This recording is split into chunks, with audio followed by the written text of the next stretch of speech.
All right. Going.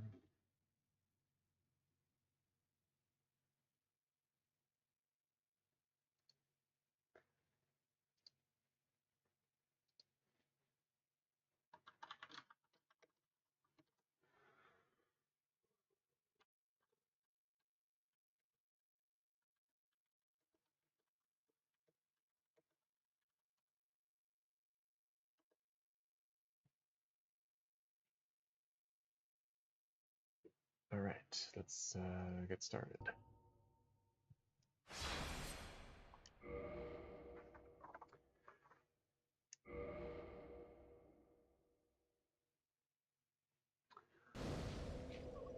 So,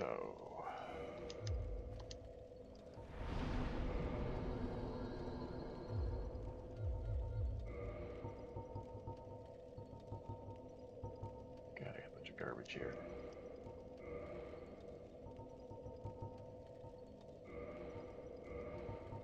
Not have Fire Tempest? Interesting. I don't know where I get that. That's fine.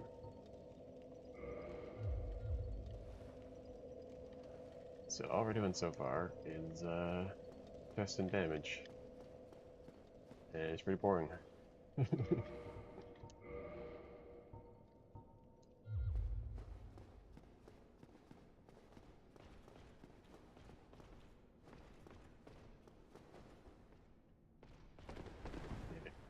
I hate taking damage there.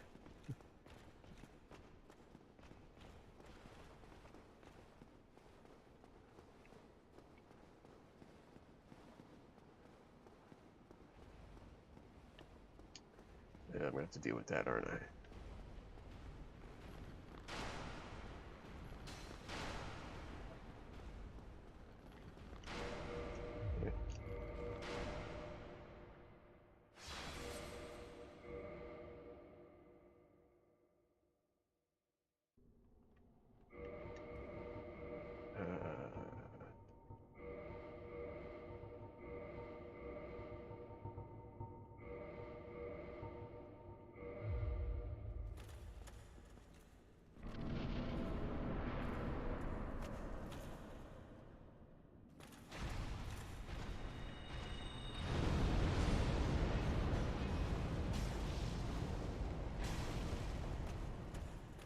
Wait, what?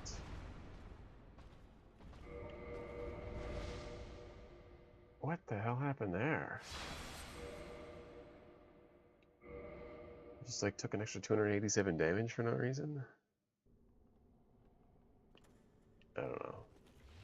Oh, also, yeah. We only get one cast, so quitting out doesn't really help. That's fine.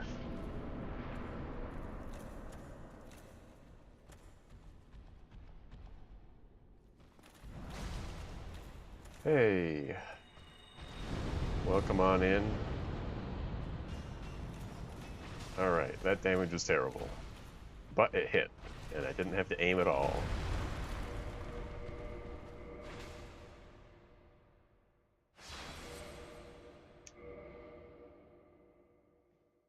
So yeah, we're just investigating our options today. And so far they're not great. What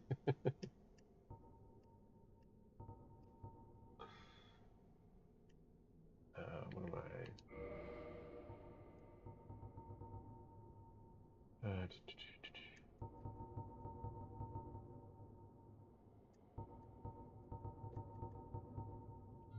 Yeah, I guess I just gotta go back to the damn bonfire.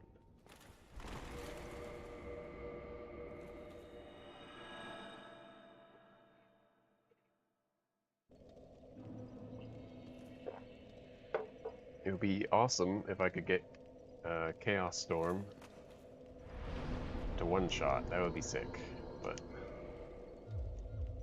that seems unlikely.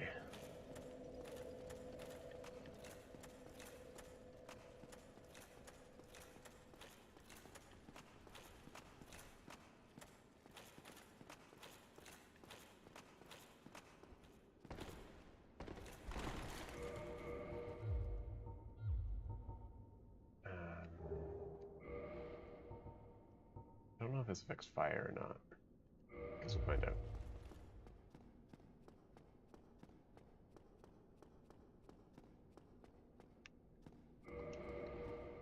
No, that's the wrong ring. Yeah. Pretty sure this doesn't affect currency.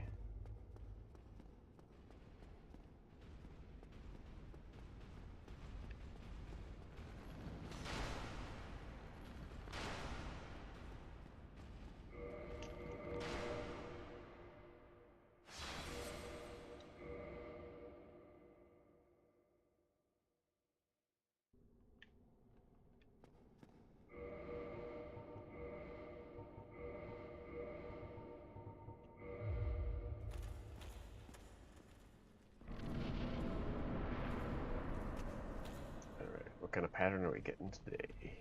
Oh, this is the worst pattern.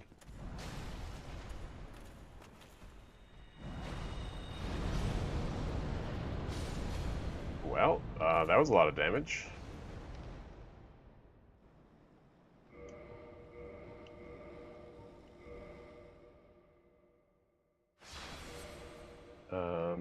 Okay, so that just became a plausible idea. I don't think this 3 will really do anything, but we can try it.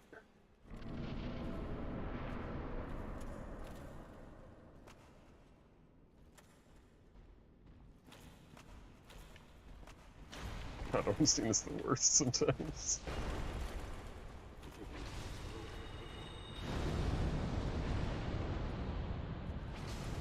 Yeah, as expected.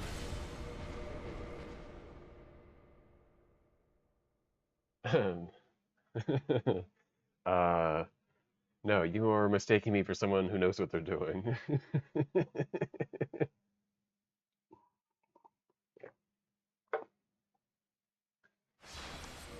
I am floating many, many ideas. And this is currently the one I'm testing.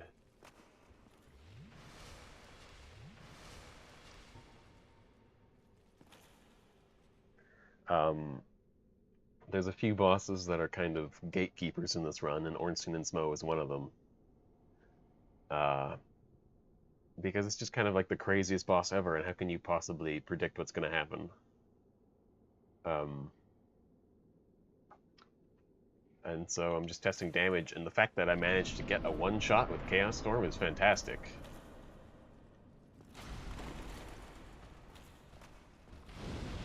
Come on.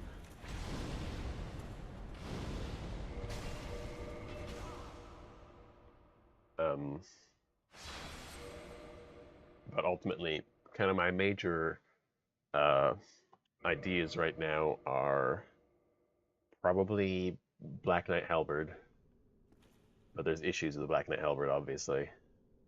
Pyromancy could be a great option, and Sorcery could also be a great option.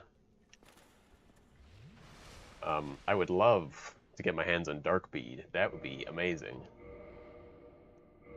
But it's kind of ridiculously hard. So I've kind of written it off as like probably not possible. And it's not really something I need to test because I know how broken Dark Bead is.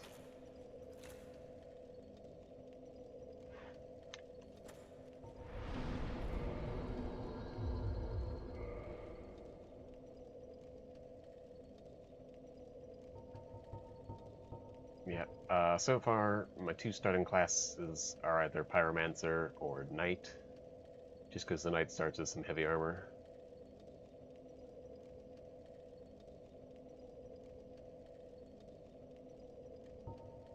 I don't know. So as far as the route goes, there's nothing concrete, and I kind of want to test all the bosses to know, because like there's so many minute details that like are really going to matter. For example, why is my controller not working? That was weird.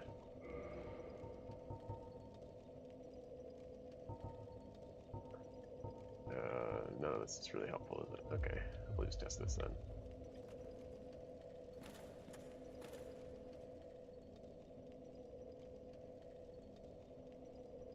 Well, like, standing in the corner with Firestorm spam, the problem is I only get like 2 casts.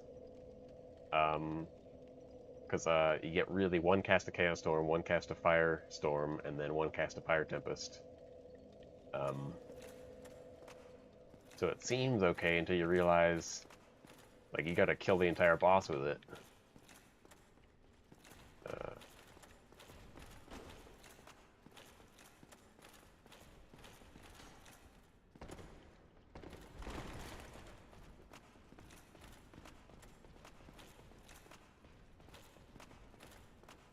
But I haven't ruled it much out yet.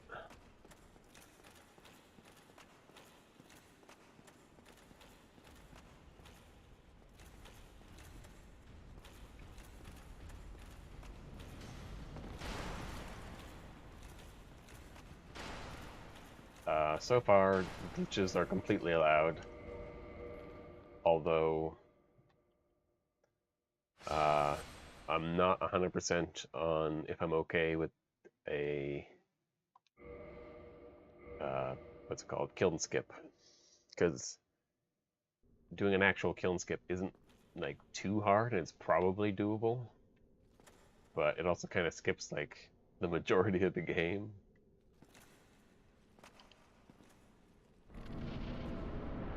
And even if it is incredibly hard to do because it's very precise, it's still so much easier than doing those 4 areas.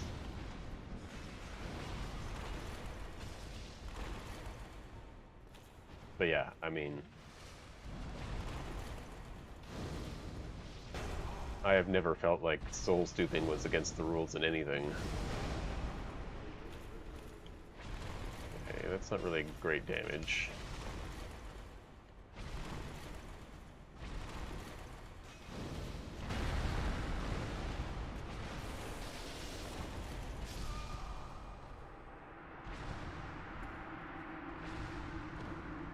Yeah, I can basically get whatever I want.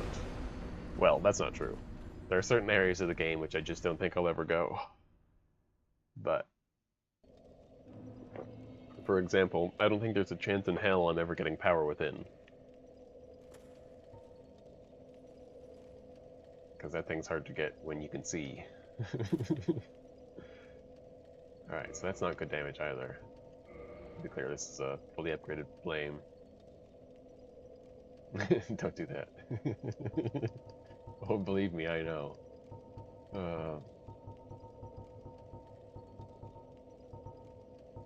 But surprisingly, not even Red Tears to the Ring is out of the question. Because, you know, like, if it's just a matter of getting lucky, hey, that sounds pretty good to me. And if I really need to be able to survive a hit, I can also put on Blue Tear Stone. And surprisingly, they're pretty good together.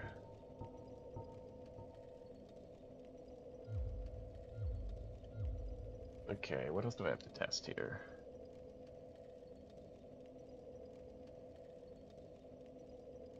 I don't think there's much left.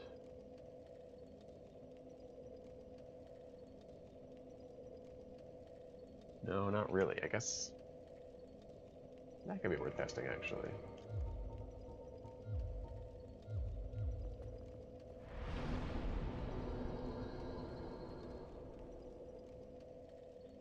It sounds pretty doable, but, well, kind of doable. One thing, like, magic also seemed like a decent option, but there's not a lot of casts to magic, and also getting it is also really tricky. Getting Logan from Sens I would not say is particularly easy. But also probably easier than just straight up navigating Sens anyways.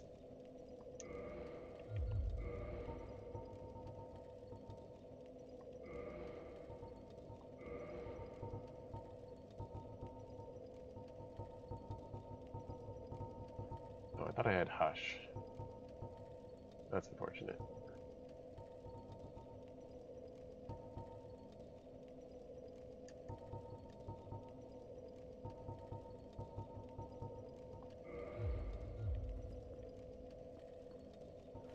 Now, I don't think these are going to do anything to the bosses, but it's definitely not something I ever try. But I do feel like these could be very useful for getting around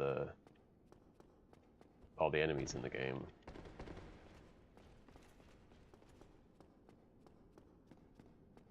Yeah, that's okay. I'm still gonna try it anyways.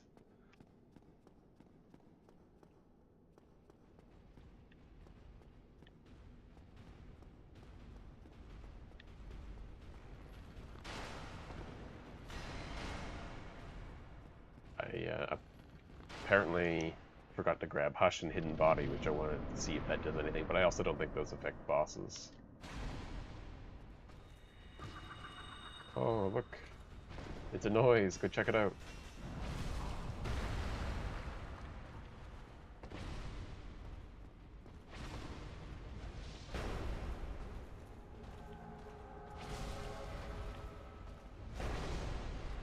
Yeah, I wasn't expecting much from that. Just take me back to the bonfire, please. Thank you.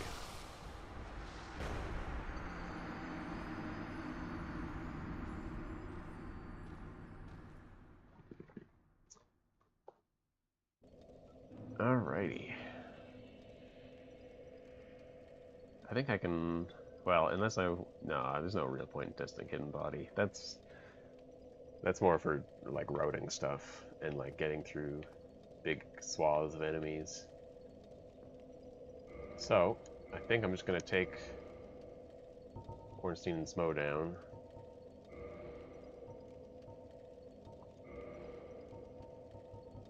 And move on to the next boss.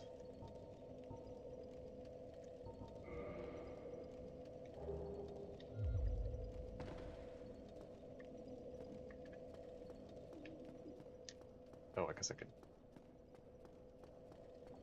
get some better magic.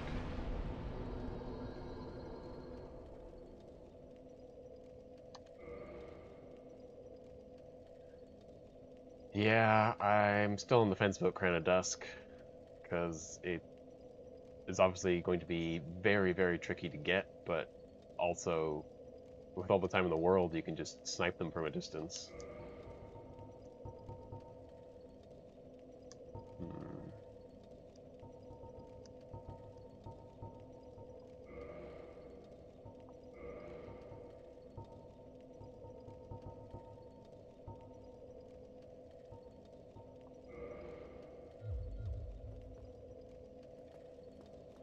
Crown of Dusk is like an extra 50% casts, right? Is that...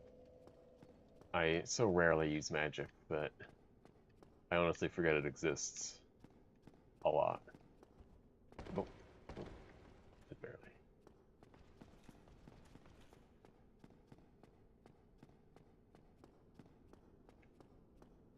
Yeah, well, I mean, if I can snipe the Hydra from a distance, I can snipe the Golems from a distance. But yes, also very hard.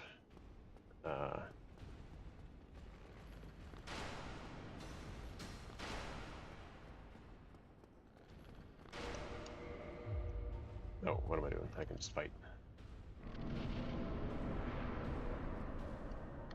Ah.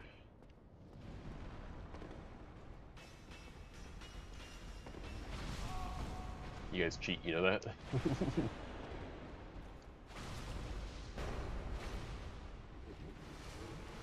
Oh, this is bad. Alright,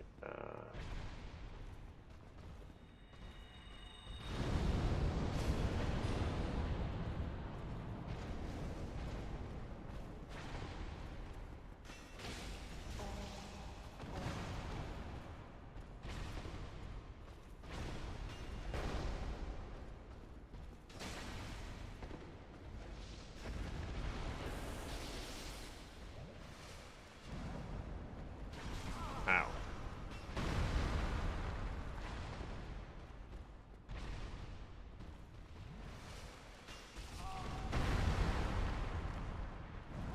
Oh my gosh.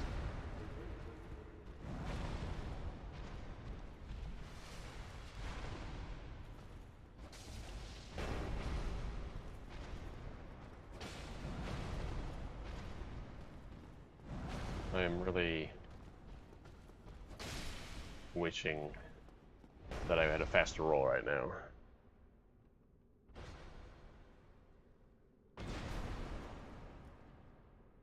I'm not really sure what you mean. Like, did I try getting hit locking on, then walking forward? Like, does it make it do more damage? Does it make it hit more consistently? Because...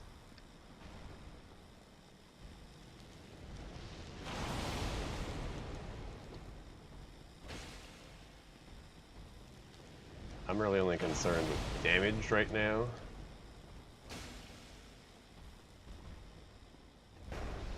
And as far as firestorms go, I kind of want them to one-shot.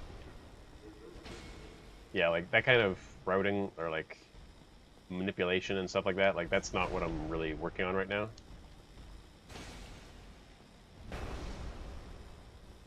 I'm just trying to figure out what weapons I should do that for, because that's very tedious.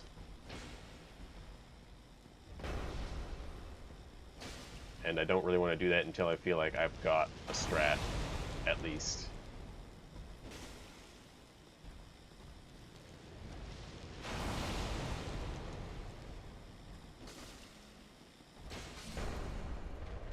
Alright.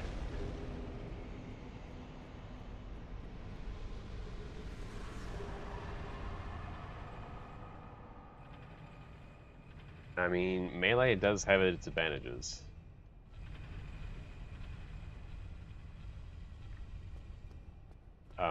Especially, like, spells can be very unpredictable with how they hit. But, I don't know yet. Don't know yet.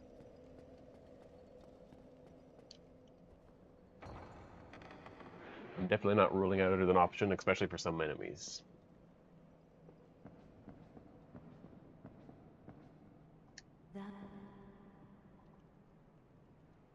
Oh, chosen of the dead.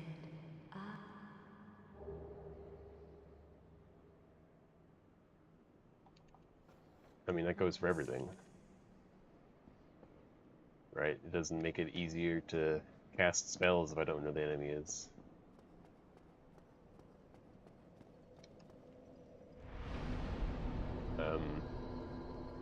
Currently, I have no other plans for challenge runs. But nothing is off limits.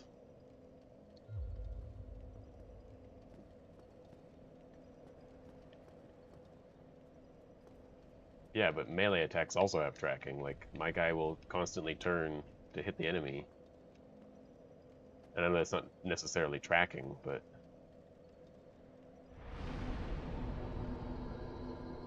And the further the enemy is away, the harder it is to hit.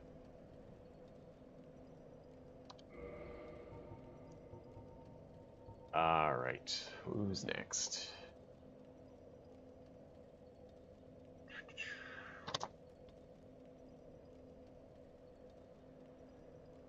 I'm thinking 4 kings.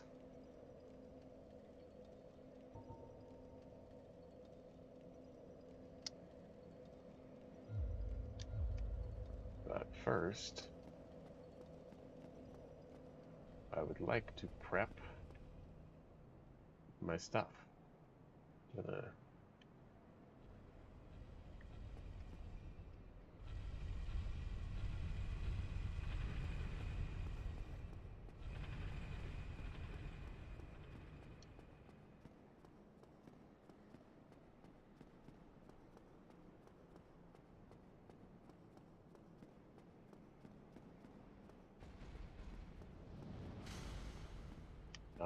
I do not know what the C stands for in CRPG.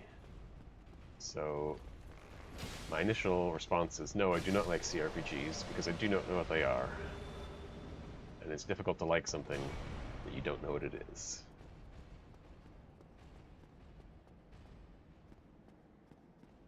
Yeah, shields is it's something I've thought of. But it's definitely a consideration for later. Because I can basically block with whatever. Like, I mean, with whatever weapon I pick, I can just block it regardless, right? The big problem with shields is I'd have to learn how to use them.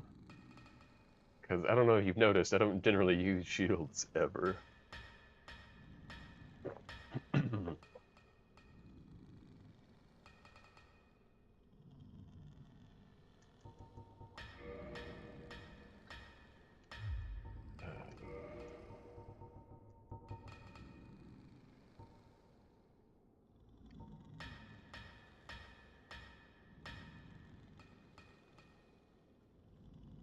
I see.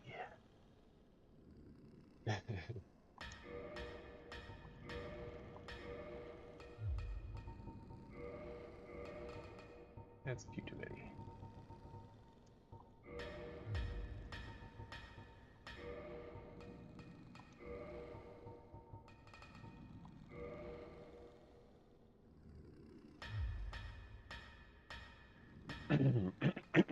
Excuse me.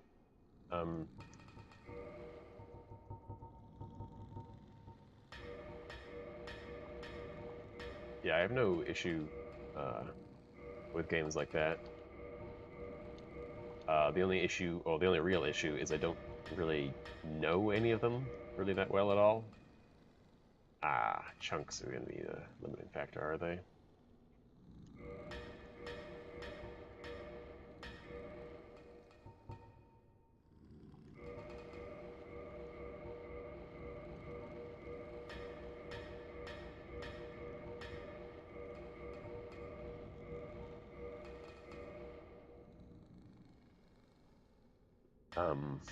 I do own like Fallout 1 and 2 on Steam, or at least Fallout 2. I think I own both. I could be wrong. And I tried maybe Fallout 2 momentarily, and it was just very, very difficult to get into. It was like the difficulty curve was like way too high. And I think it was just because I think it's well understood that the difficulty of the tutorial for Fallout 2 is just like stupid. Like it was just like ramped up so high for a tutorial, and like the actual game is like not as complicated and not as crazy. But by the time I got through the tutorial, I was just kind of burnt out and didn't want to keep trying. Also, I forget that I have infinite Homer bones.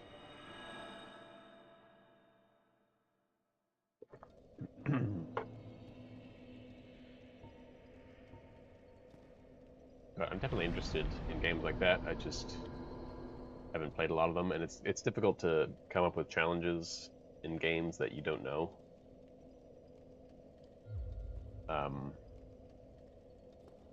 Because like the real thing about finding a good challenge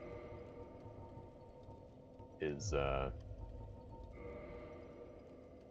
like finding something that's like appropriate and like has lots of depth to it.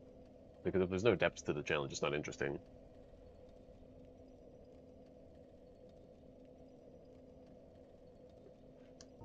Um, I've definitely said it before, and I'll say it again. I don't think NG plus 7, fists only, perma Gravelorded is an interesting challenge.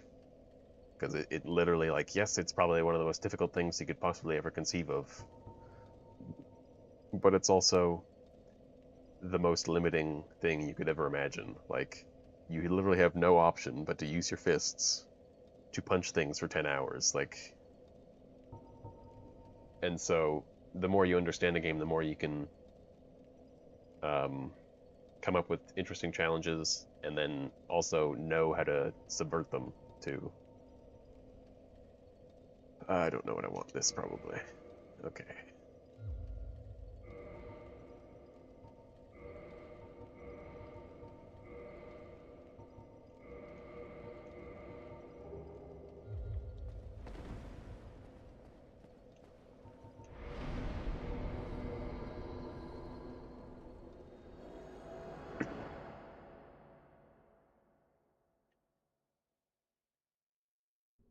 But I mean, it is really tricky to find good challenge runs. I feel that with Coder 2, I really lucked out, and that turned out to be an amazing challenge run. Like, generally speaking, I find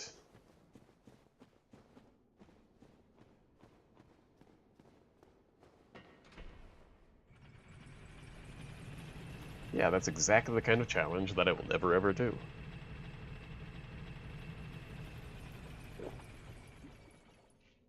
I am somewhat familiar with the backlogs, but I've only actually recently checked out a single one of his videos, but I've definitely seen some of the titles and been like, I don't have time for that.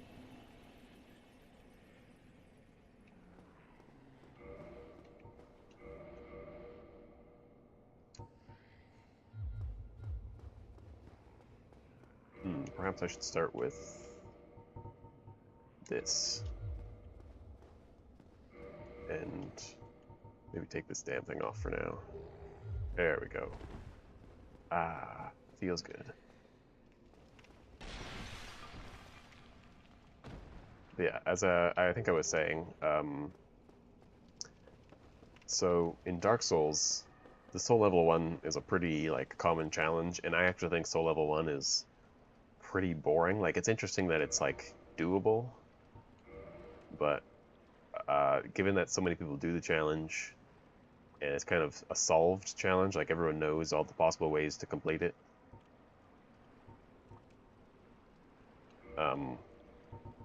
I don't think it's very interesting because it basically becomes a pyromancy blacksmith giant hammer run, because that's what you use when you do that challenge.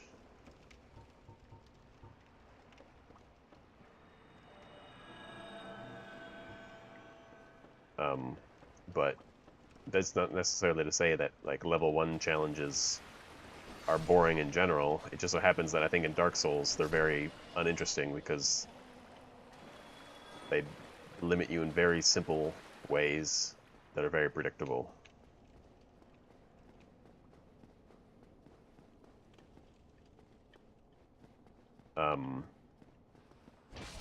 But with Knights of the Republic, I mean, I just had the like, right, I was just thinking like, hey, Knights of the Republic, I love those games. Is there a challenge I can do? And I very quickly came up with the answer with, absolutely.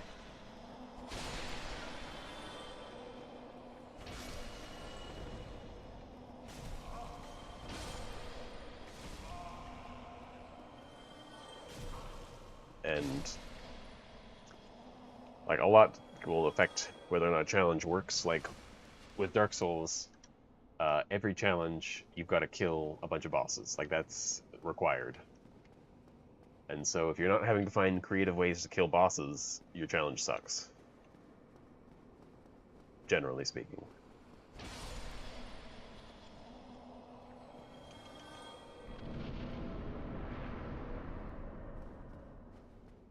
Um,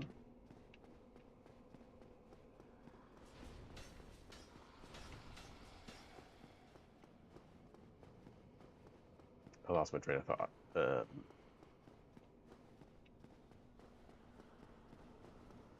Right, with Knights of the Republic, though, it's like, hey, how's it going? So in Knights of the Republic,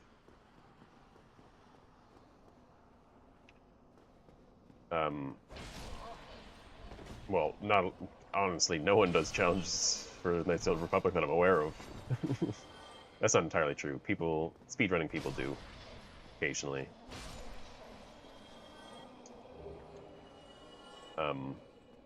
But like, it's not a game that people know a lot about, and so it's not like obvious what has to be done in that game. And so as it turned out, like, it was a huge challenge to figure out. Yeah, that's the plan. We'll see if it turns out.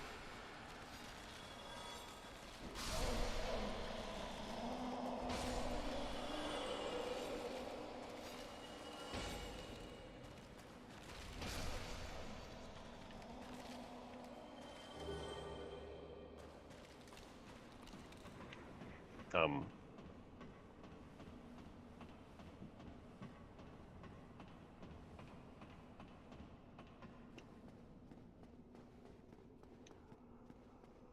so yeah, like, it was like a challenge of like figuring out what was skippable, and then like how I like, because realistically, especially with Knights of the Republic, like I can just use console commands and I can teleport to the last area of the game and I can kill the final boss, and it's like, well, that was easy. Like the game still considers itself beaten.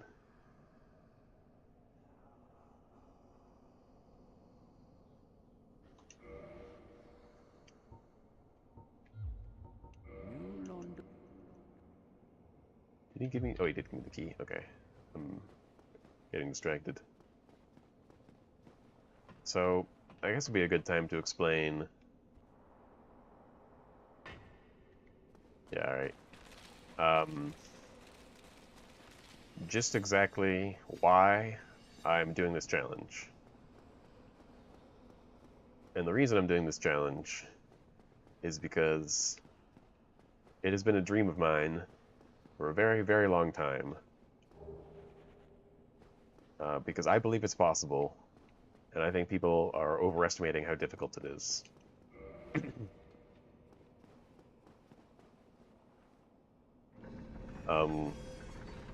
I don't remember when it was. A very long time ago.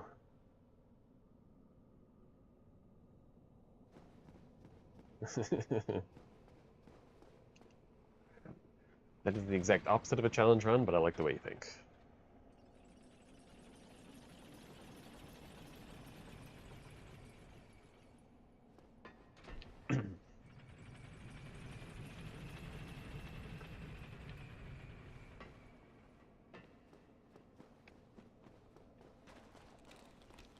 But yeah, so I want to say like, oh man, it could have been like 8 years or so ago now, who knows. But Lobos Jr., who is kind of the king of Dark Souls challenges, he had attempted Blindfolded, and he very quickly realized just how impossible it was.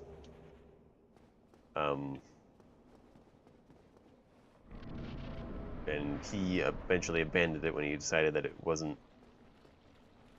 He didn't find it was very interesting content, like, because he like really. And like again, this might be impossible. Like I'm not saying I'm going to complete this challenge because I really do understand like this is a crazy thing.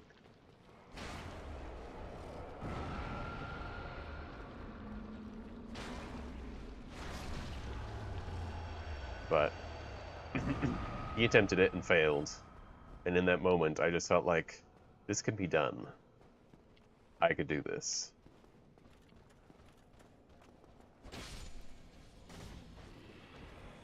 And then the only question becomes, will I ever be able to put enough time in to figure it out?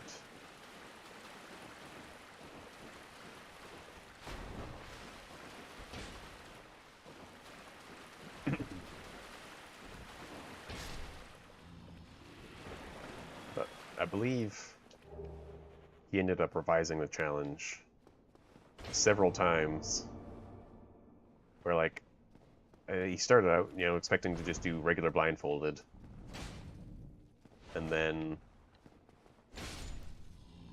I think when he got to Lordran was when he just realized just how crazy it was, because he's just like, I just have no idea where I am, and like this area is so big and so vast and it's so impossible to navigate.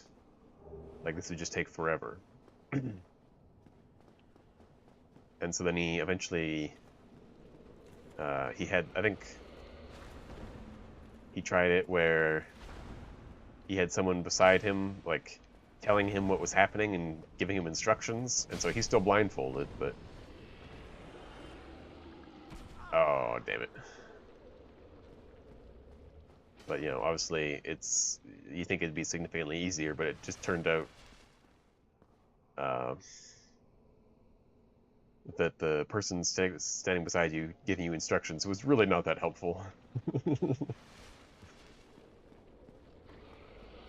Like, even if they're very good at Dark Souls, they... You know, there's so much delay between them telling you when to roll and attack and everything, like... And so I believe it eventually devolved into just doing blindfolded for every boss. Anyways, the whole point of that whole rant was just to say I think it's possible.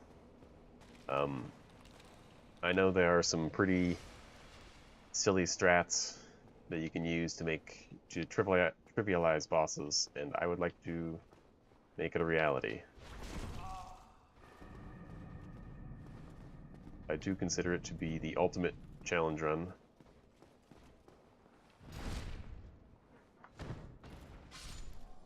Or at least the ultimate Dark Souls challenge run, and I just think someone needs to do it, and it seems to me like the hype around challenge runs for Dark Souls is slowly dying down over time. And so if it's ever going to happen, it's going to happen now. Okay, I didn't actually decide what I was going to do here.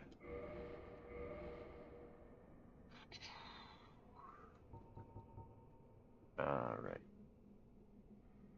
Great Axe we'll start with.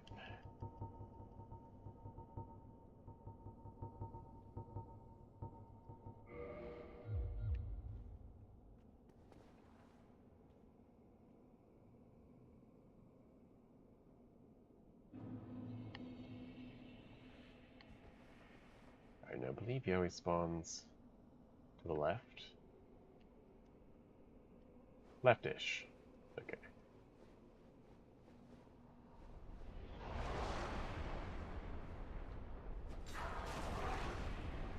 Alright, that's pretty good damage.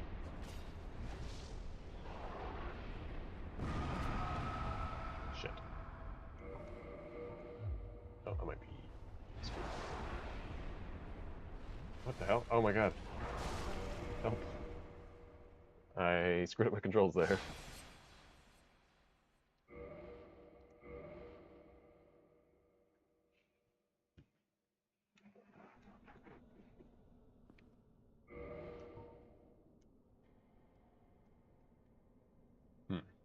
No, that definitely feels wrong.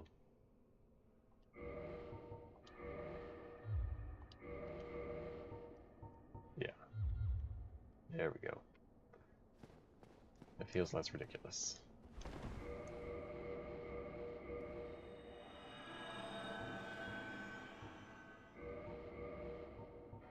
What are the chances of me? No, I'm far too heavy. Which is this way? Yeah, okay.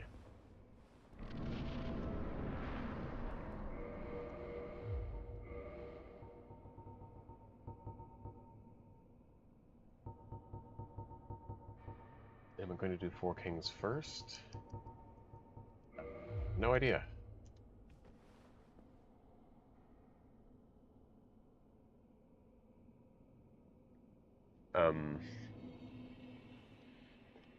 I don't feel like it'll really matter the order of bosses, or at least the order of Lord Soul bosses.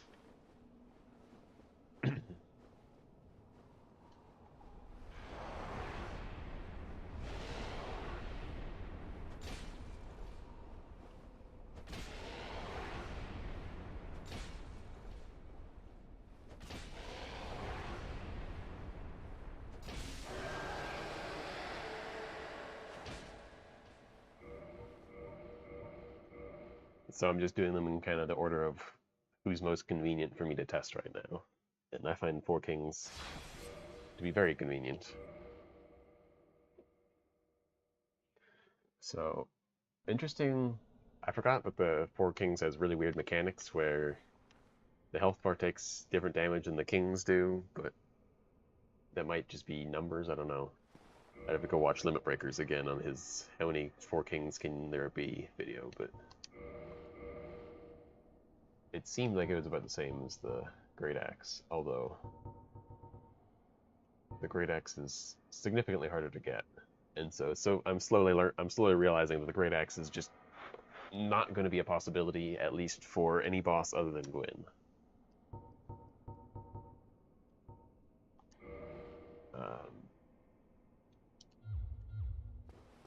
Which is fine.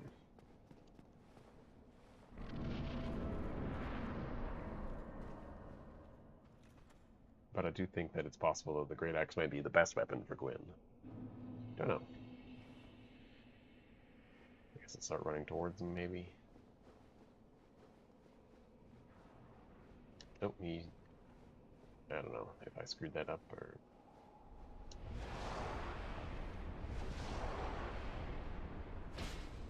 Alright, also the same damage, roughly.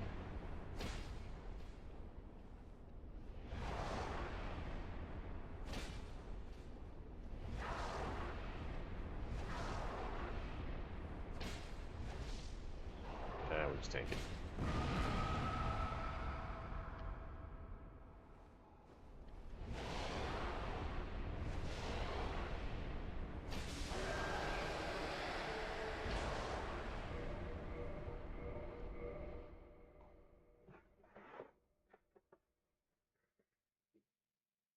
That will probably not be happening,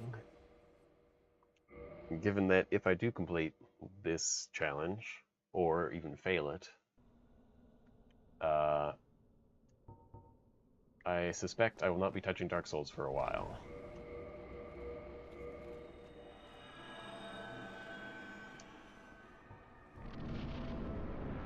Alright, so interestingly, all those weapons seem to do the exact same damage. Which is good, I guess. Because it means I have options.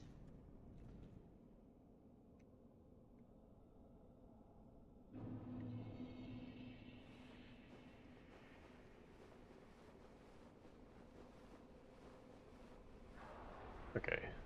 So we can just run towards it from the start. It is... God damn it.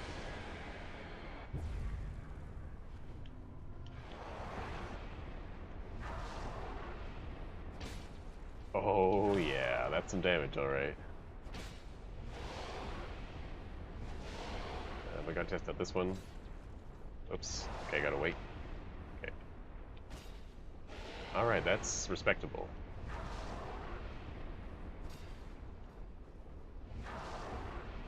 How would I even get Stone Greatsword? Just farm the big guys.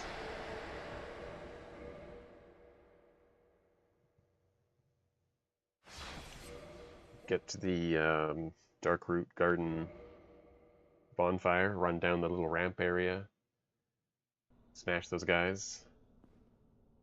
Hey, I mean, I don't think it's ridiculous. The main reason I'm testing the Stone Greatsword is because it's a high damage weapon that seems plausible to get. Also, like, as far as the Stone Greatsword goes, it seems like a very similar weapon to the Black Knight Halberd.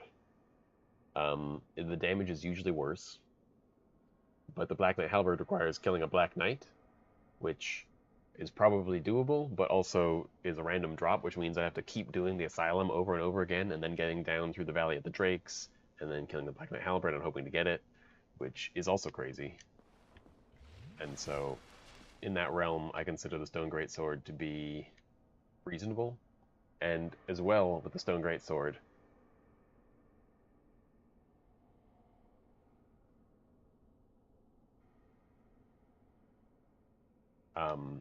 the Stone Greatsword has the ability to be tumble buffed, which I don't know if that's a viable strat for Blindfolded, because I forget exactly how to do it, or like I don't have the muscle memory for a while. But if you're not familiar with tumble buffing the Stone Greatsword, I mean, where have you been? I guess I can't do it right now because I don't have the spell equipped.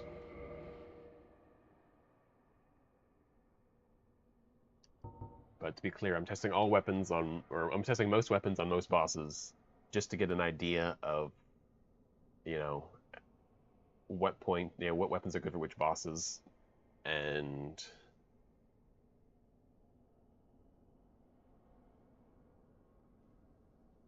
nope. The only thing you need is to be good.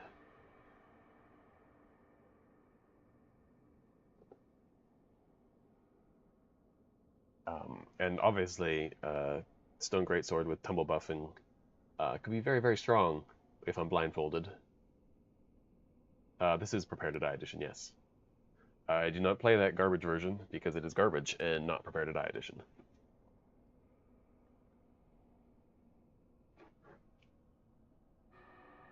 Alright, what's next on my list?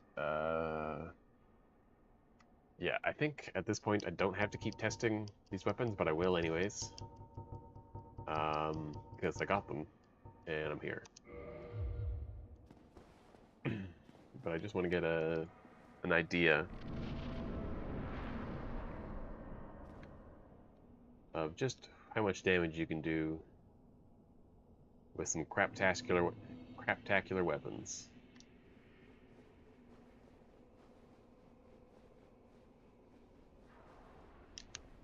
Damn it. I don't know if I screwed that up or if he's random.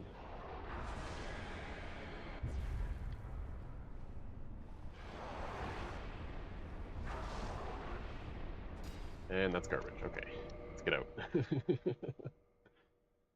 I wish I would have brought my great magic weapon, but I forgot.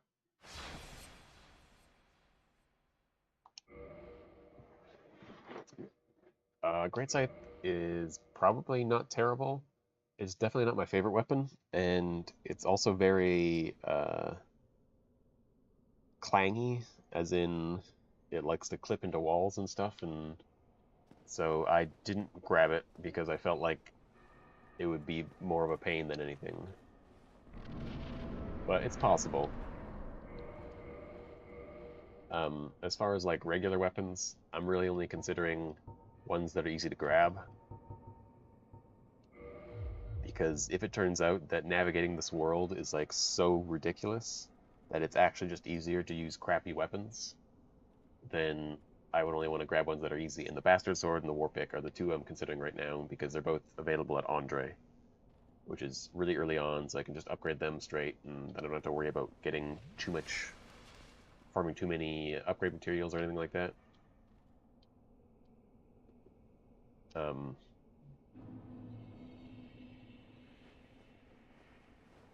Because I really don't want to end up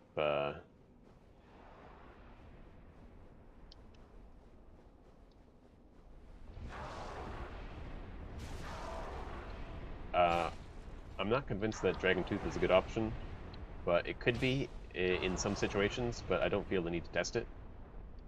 Because I know its damage will be good, but the thing I hate about the Dragon Tooth is it is so slow.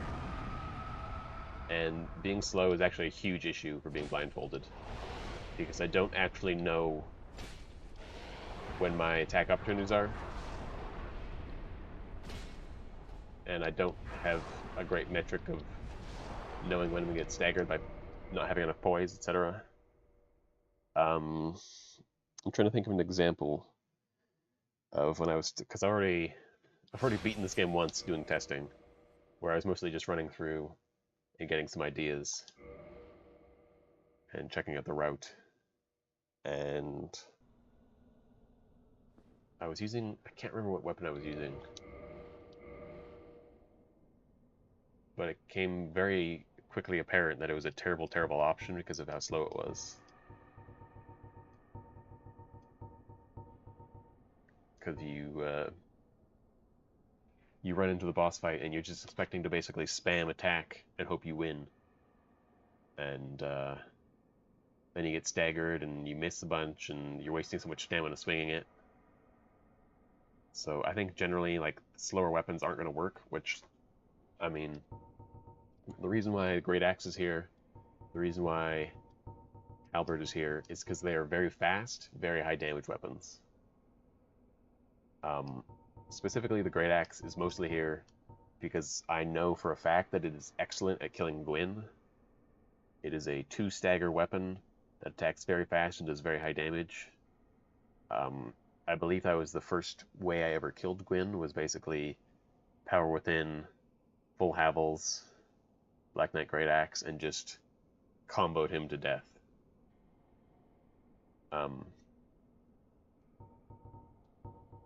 So something like a Great Club is far too slow, I find, to be useful. That's not saying it isn't useful, I just don't think it is. Alright, what do I... what do I have left?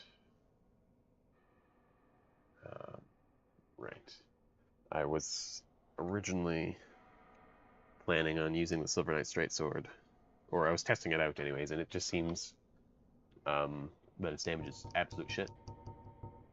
Interesting fact, which I only recently learned, is damage in this game is basically a lie. Because like this weapon does 262 plus 133, which is basically the same as the Bastard Sword if you add it all up. Gold Tracer? Hell no. Not a chance. If I kill Artorias, I'm getting Dark Bead. And if I get Dark Bead, I'm not using anything else. I'll say that.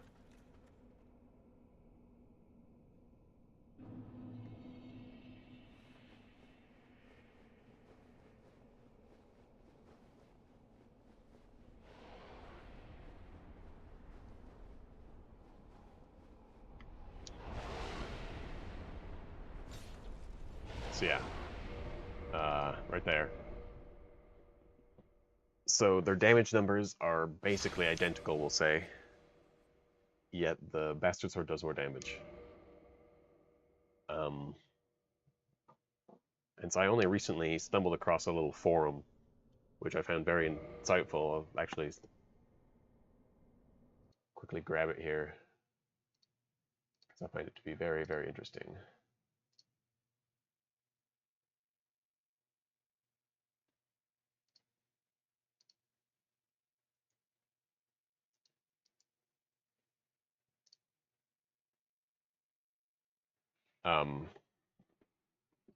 Just kind of going over, or I think this was the one anyways, where it was mentioning that certain types of weapons just like randomly like augment your damage based on two-handing differently, which is wild, but makes a lot of sense on why some numbers don't make sense. So like earlier when I was testing, and I didn't have the stats that I have, like I had like way less strength and dexterity. The Silver Knight Straight Sword on paper did like, I want to say like almost like 100 more damage than the Bastard Sword. Like it was a lot, like it was like way higher. And yet on Ornstein's mode, the Silver Knight Straight Sword was doing considerably less damage than the Bastard Sword, because it's a straight sword and the Bastard Sword is a great sword. Which is just like silly. That like these damage numbers don't actually mean anything.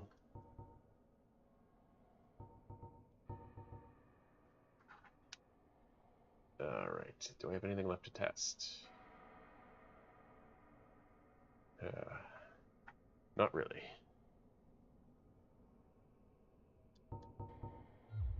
I don't think Dark Souls compared to Math. Yeah. Man, doing the theory crafting is what I actually love about challenge runs. Like doing the actual run is going to suck. All right, it's going to be awful. But it's going through, playing through it, trying to figure things out, you know. Because like right now, the bosses are very easy because, you know, the game is not that hard. But when I'm blindfolded, not so much. Oh, I guess I have to go place the Lord Vessel. Lame.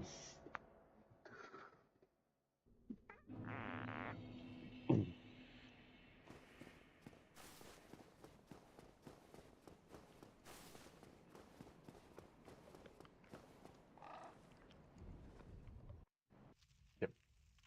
We know. This? No, I do not. That is going to be tricky.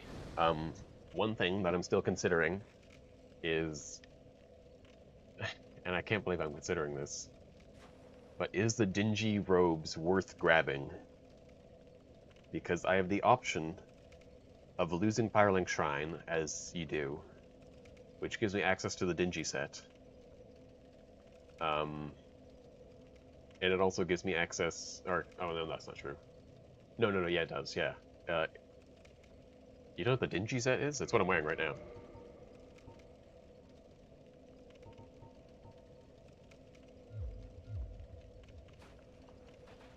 Um, right, because you can only get this set if you let Lothric kill the Firekeeper. And this set also happens to be... Yeah, it's the Firekeeper one.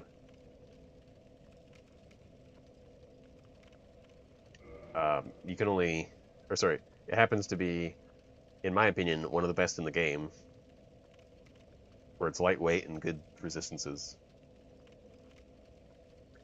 As well as, if you do lose the Firekeeper, you have the option to get her soul, which is extra healing. It's only a little extra healing, but it might be the difference between something being possible and something being not possible. And so as much as a huge pain in the ass it would be to not have Firelink Shrine while blindfolded, Firelink Shrine being the absolute best bonfire in the game,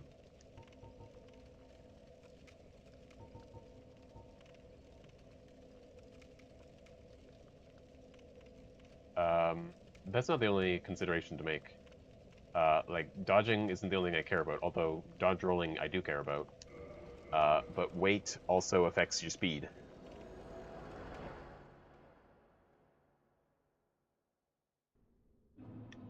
So, like, first of all, rolling is great. Like, even just spam rolling past enemies is very effective.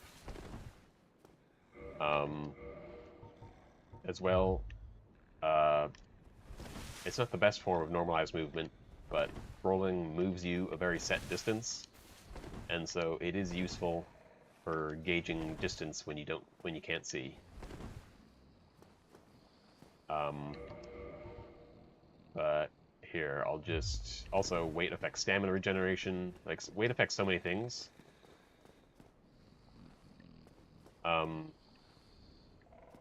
So here I'm walking around, and let's put on full Havels.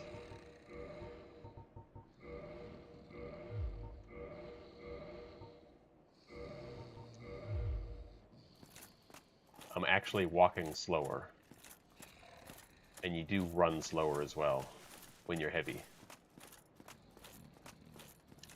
And I know this because I did the minimum buttons challenge, in which I spent the majority of the game assuming that that wasn't the case.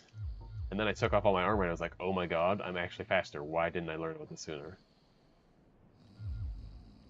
Backsteps have the advantage of not requiring thumbstick input, and so there's less error in backsteps.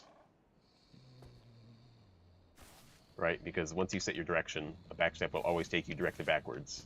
Whereas once you set your direction with rolling, you still have to input a stick input at some point to make it work. So if I'm looking straight and I try and roll forward, it's possible that I could do a side roll like that, kind of a thing. But backsteps are not generally necessarily always better because they kind of suck a little bit.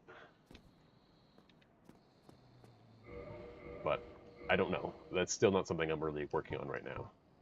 Because, again, kind of ridiculous.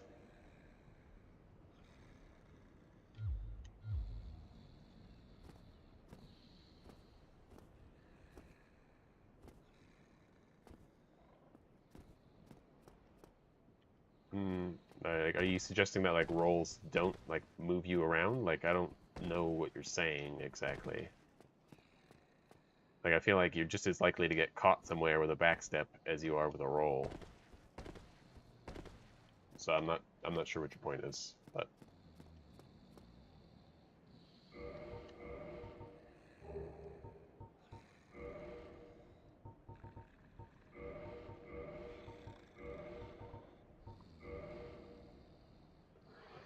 what I am definitely certain of is that having low weight is always better.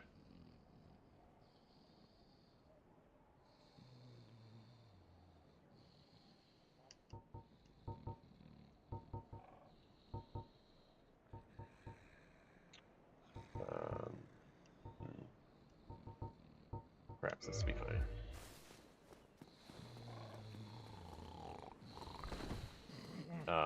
And as far as like messing up directionally, like, that's going to happen regardless. Like, part of the problem is, like, with your eyes closed, you have no idea which direction you're facing. You very quickly lose track of that.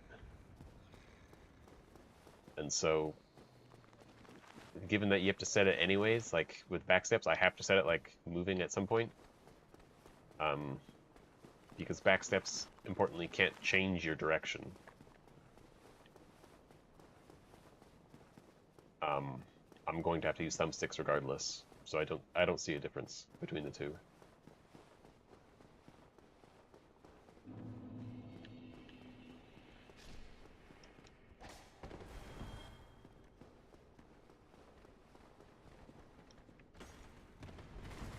Now, unfortunately, the Great Sword of Artorias isn't really going to help us out much here. Wait, I'm an idiot. I can teleport.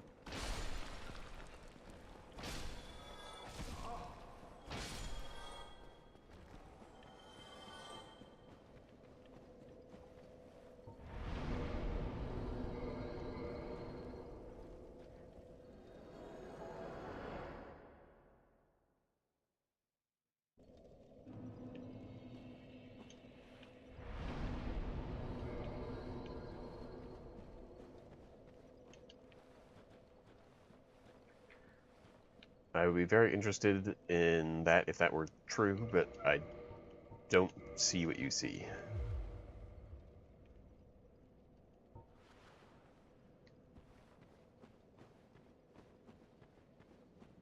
Because if you're stuck in a corner, like, I feel like you can be stuck in a corner multiple ways.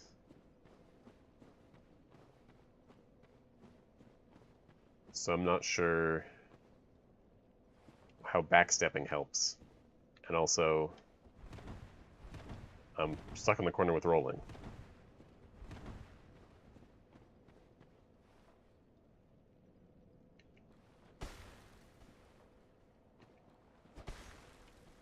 I'm really not sure what you're trying to say here, honestly.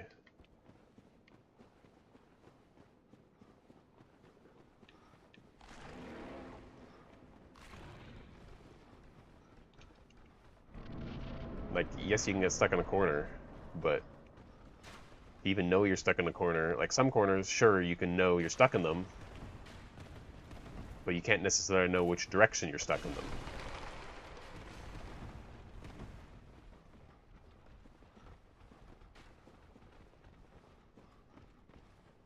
And so, if you don't know, like, if you're looking into one side of the corner or the other,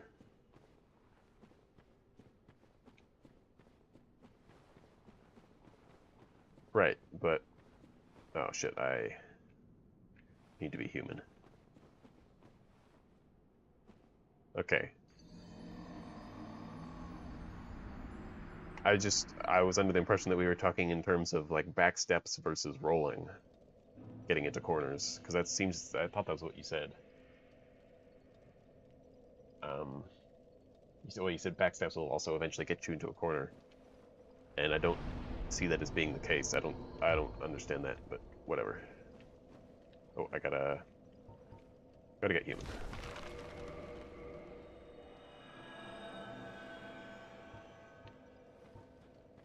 There's a very important set of armor that we need.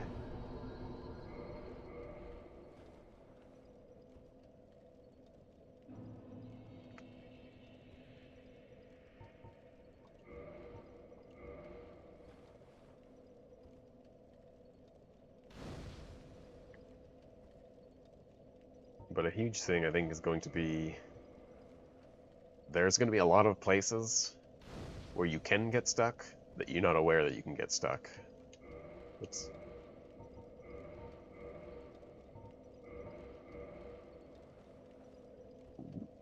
because I have experimented with this in the past. And let me tell you, the asylum is not as easy as it might seem.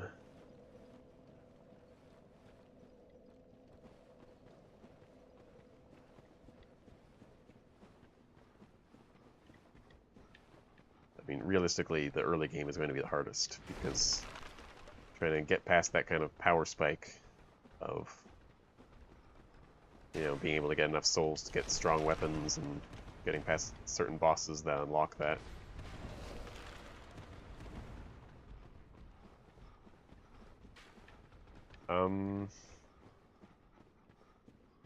It's possible. I imagine there are going to be ways to confirm my position, and I'm definitely going to want to figure those out. But actually, this is kind of interesting. This is going to be very similar to what people who are working on the AI for self-driving cars are working on.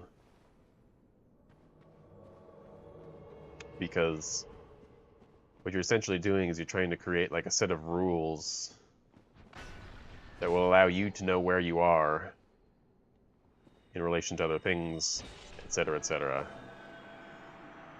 But you have to try and avoid situations where all of your tests tell you that you know what's happening when you really don't.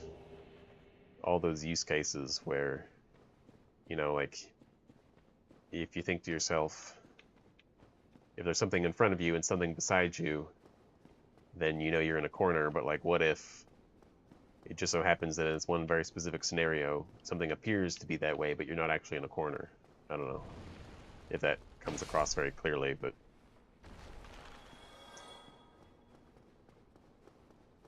it's very possible for some of my tests that I developed to have false positives, I guess.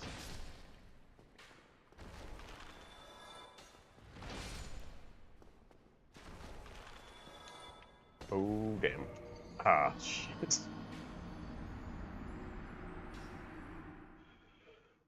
I gotta love the old-fashioned rolling mechanics.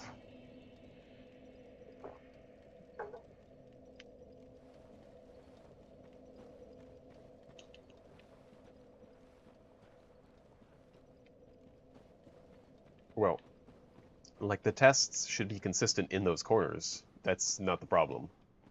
The problem is if somewhere else could potentially not be a corner and still pass the test. That's the problem.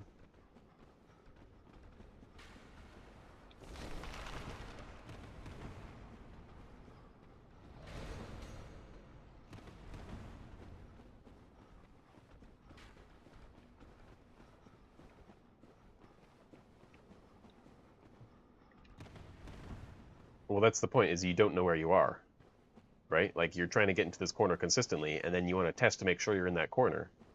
But what if you screwed something up, and you're not in that corner, and your test still passes and says you're in that corner? That's the point. Because there's no point in the test if you get there consistently. There's absolutely no point. Like, if you're going to get there every time, why am I testing?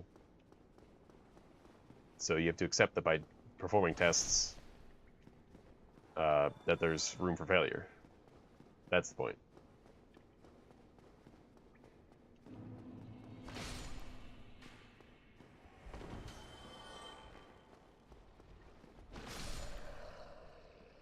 You gotta love this weapon. It's so good once you get it going. 665 damage. That's a lot of damage.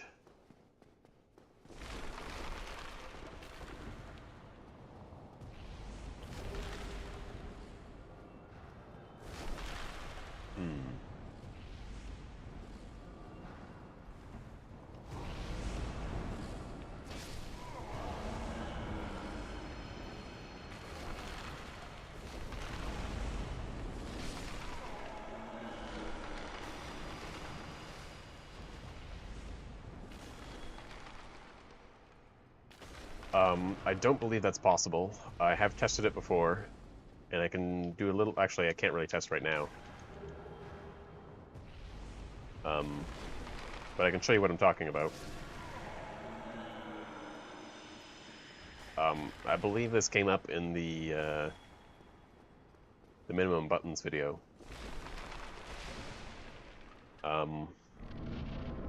Where I basically need... for the minimum buttons, I need to pick a stick to use, because one of them is required to get anywhere. Because let's say if you're just using B, like, a roll can can change your direction, but the roll only changes your direction because you're using the stick. Backstepping will never actually change your direction, as far as I know, no matter what. Like, you'll always be facing the same way. At the very least, that's true within the asylum. So it might not be the same case. So there might be more things to test there. But basically, without using either of the sticks, you're basically locked to a single direction. Because it's just like, what do I do here? Like, I swing my weapon, I just move in that direction still, like... So yeah, I don't think there's a way to keep my camera straight, unfortunately. It would be great if there was.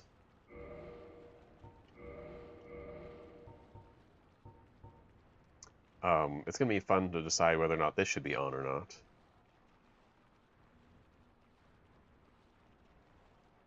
How so?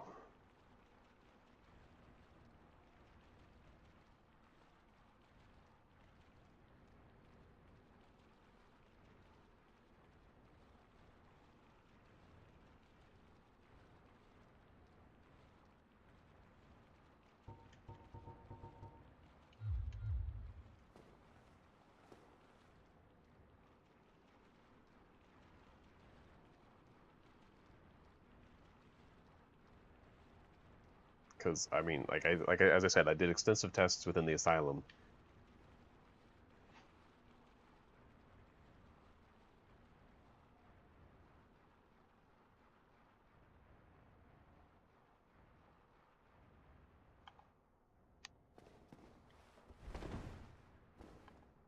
Okay, and perhaps, well, like, if I do this, and I do this...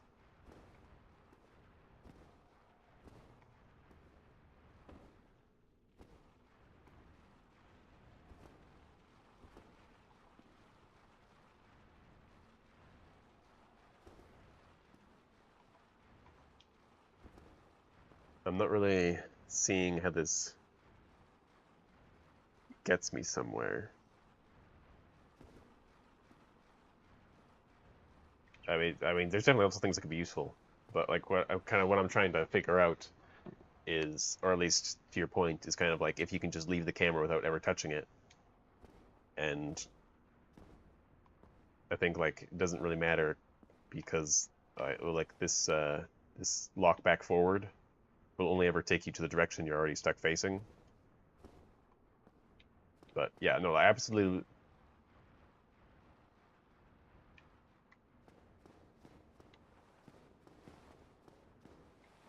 I absolutely agree that like this lock-on mechanic is invaluable, and will certainly have uses. Like for example, if I do this and then this, that's almost a perfect 90-degree turn.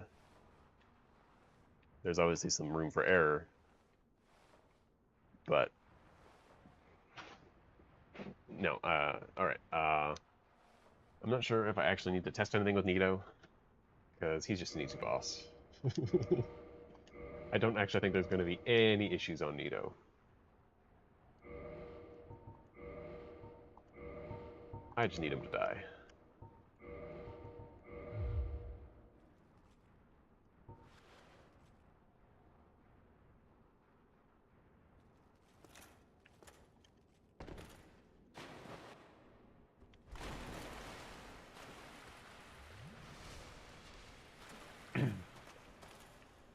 It would be great if, well, actually, like, I don't know how important it is to have a holy weapon here. It would certainly make things easier and take less tries, but it's definitely not required. Where's the third guy? Is he stuck behind you?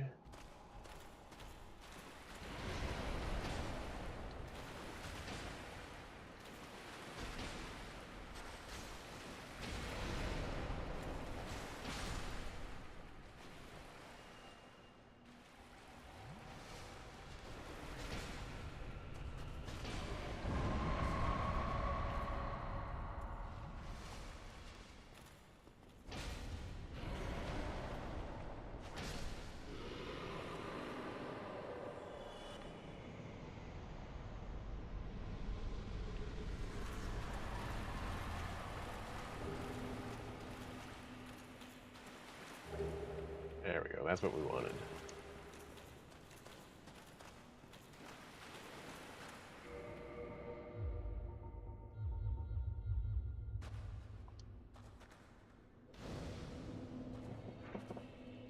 So yeah, I think Nito is pretty clearly.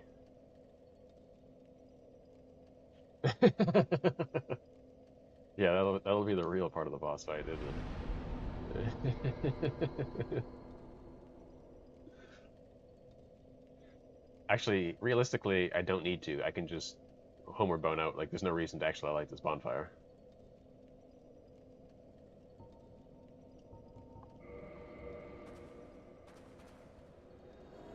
This isn't Dark Souls 2.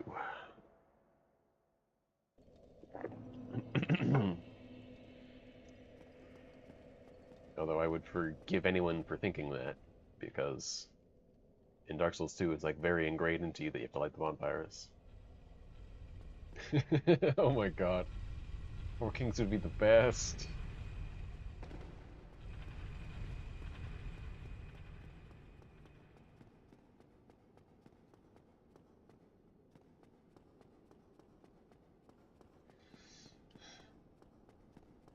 Now, I don't know offhand how big the Abyss is.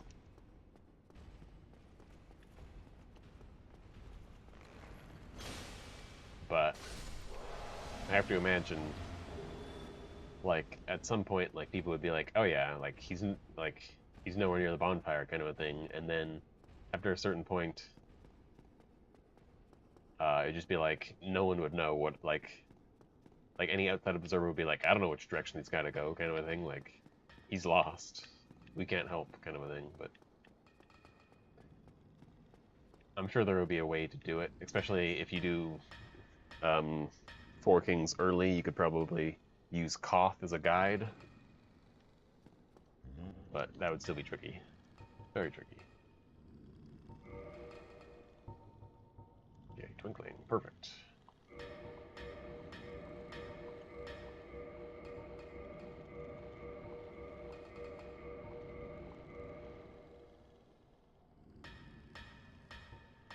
Yeah, I was pretty sure. Like, I've definitely done seal skip before.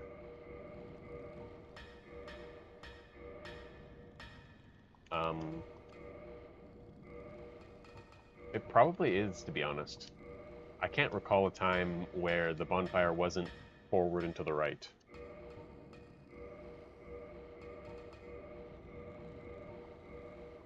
But the problem is, because it's a little bit to the right, means you've got to guess the angle, basically, so it would be tricky.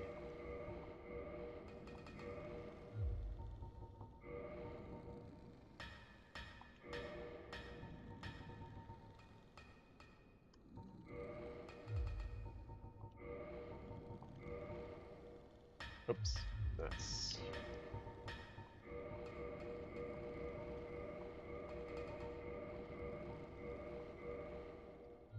I guess, you were saying how Nito's bonfire might be funny to try and find, but realistically, I might actually need to get this paladin armor, and so I will have to find that. Well, I don't necessarily need to get it, but it's quite good. And most importantly, it has a lot of curse resist, which is why I'm considering it. But for my sanity, I would like to be able to roll still.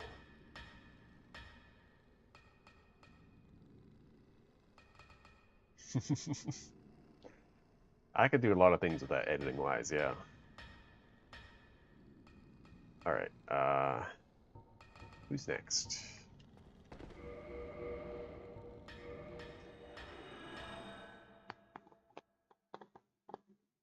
Oh god, yeah, okay. So I guess Seath is next, because technically I don't have any testing to do for Beta Chaos right now.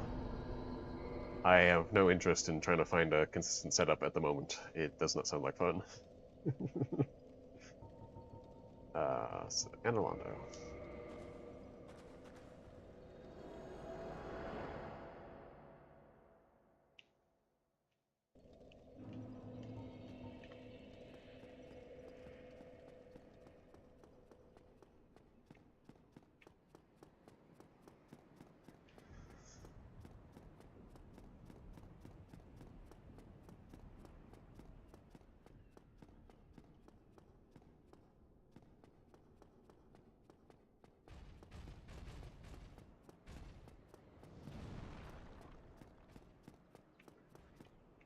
Seath will have a bit more testing than Nito did anyways. One thing I'm definitely not looking forward to is going to be Crystal Cave. That's going to be fun. Because it's so easy to kind of like seem like you're going straight and then to veer off course.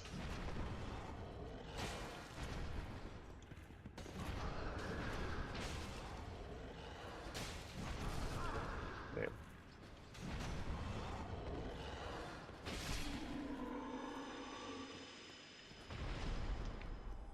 Like here, I'm just gonna try and run straight down this hallway. And it just seems like,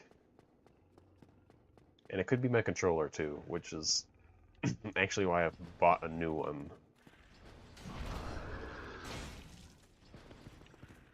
Because this thing is just not acceptable for what I'm trying to do.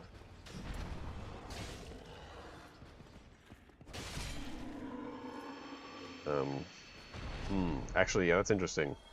I didn't realize it, but the Xbox controller doesn't have grooves for the different directions, and so I will likely end up making a groove in my controller.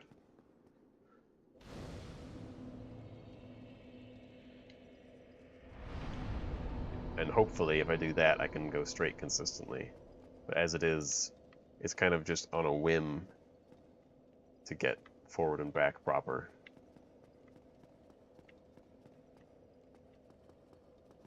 Yeah, because like this is just kind of all over the place. But I don't know if that's the game or if that's my controller. Hard to say. Needs further testing. Did I rest of this? Probably did. I don't want to make that run again.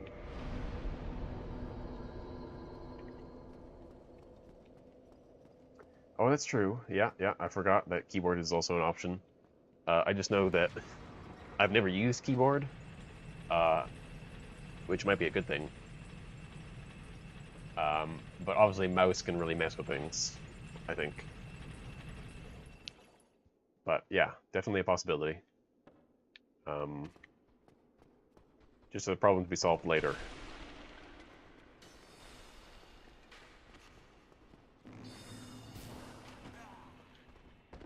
But in general, I mean, maybe it's going to turn out that keyboard is just the best way to go through the entire thing. That's possible. I actually hadn't thought of that yet. Because I'm basically effectively relearning how to do everything in the game. Why not relearn with a different controller?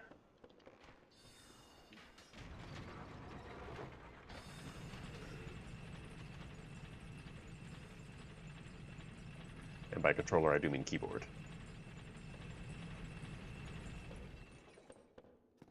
But already one problem I had to try and solve was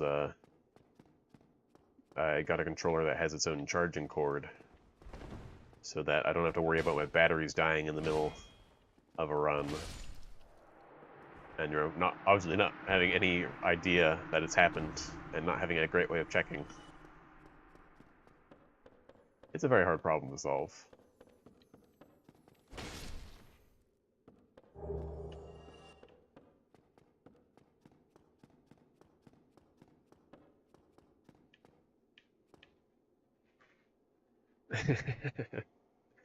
I can't even do a frame perfect speedrun sighted, so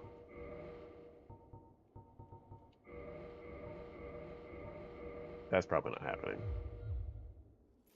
Alright, hopefully I don't have to think about this and I can just tank this and not worry about curse. Because if I get cursed, I'm going to be pissed.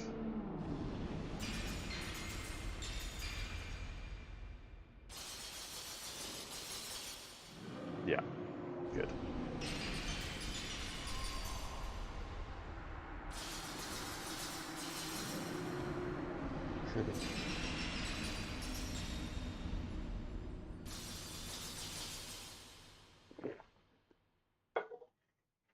At least any 3D game that, like, you know, keeps track of, say, the direction you're facing to, like, several decimal places, you know, floating point numbers.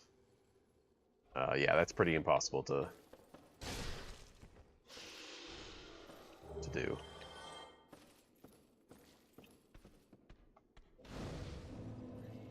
I don't actually know if it's worth ever lighting this bonfire. Sometimes I don't light it at all because I understand that the game just forces you to use it anyways. I don't remember if the game will refill your Estus on you, though.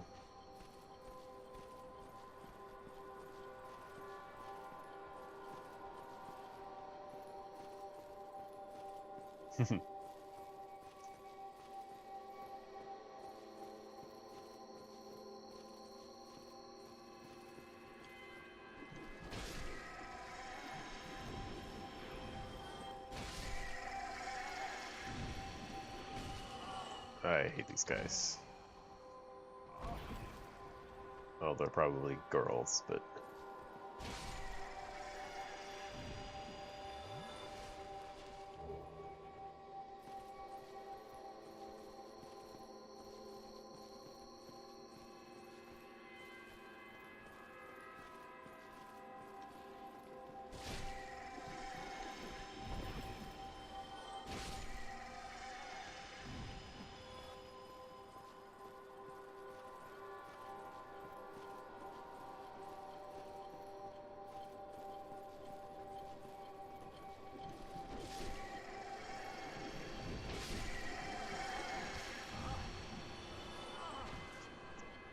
Is the, and not necessarily that you would know this, but is the main reason why we don't have, Dark Souls tool-assisted speedruns because we don't really have the tools for it? Like, we just don't have, like, the emulation in place to properly kind of break the game down?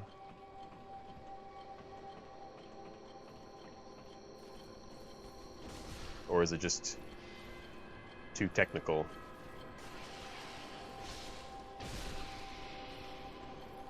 to get anywhere anytime soon? I don't know.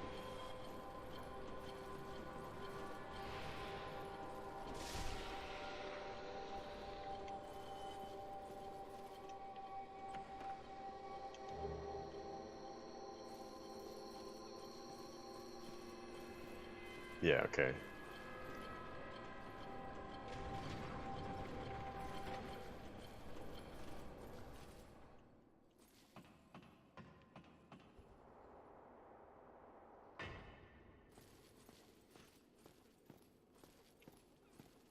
It's just way too much. Yeah, I mean, it would definitely take someone who knows what the fuck they're doing to spend a lot of time to make it. But yeah.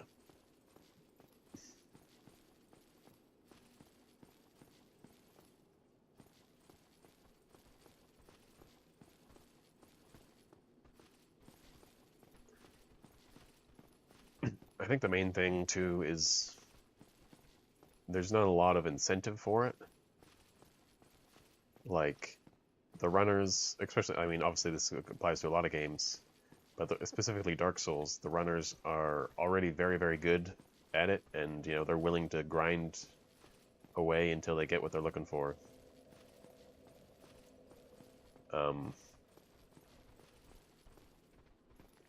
And so...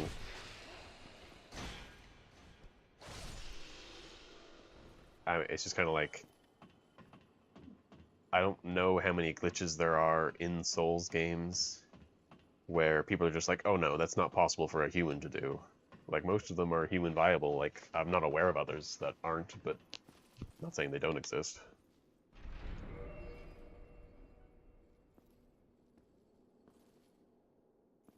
Now, under no circumstances would I ever actually use this in a blindfolded run, because I would never, ever be able to get this.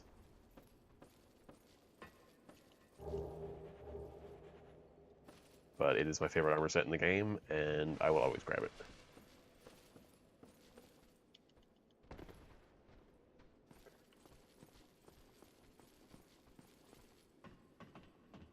Yeah, I mean, Soul speedrunners are crazy.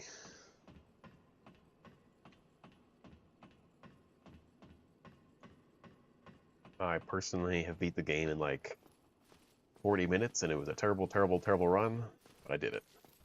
And so I can say that I've beaten Dark Souls in under an hour, and that's good enough for me.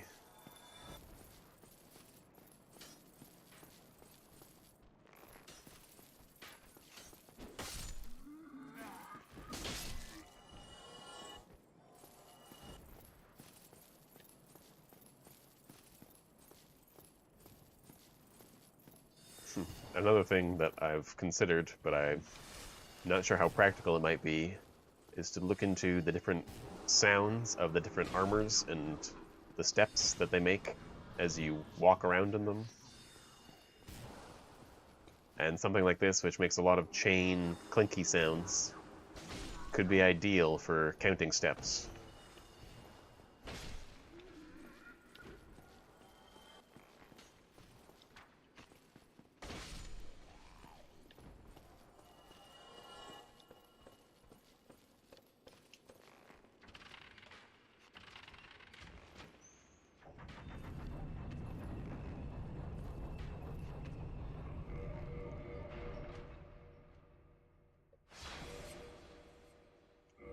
Yes, we're going to be doing the cheating strategy.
Perhaps I made a mistake and forgot which chest the key is in.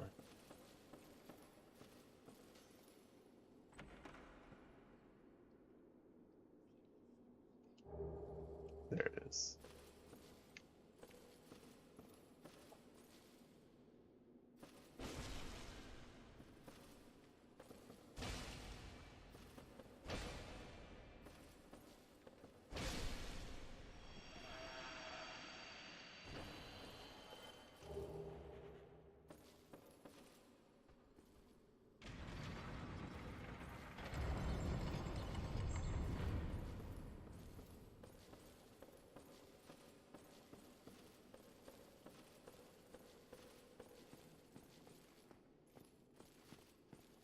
Yeah, I mean, I don't know. I don't claim to know a lot about tool-assisted speedruns. But I do think it varies wildly in like how they end up doing them. Like some of them are more or less, they'll just record themselves playing the game over and over again in small sections and then kind of put it all together. And then in some cases, it's a matter of like going through input by input and putting all those in.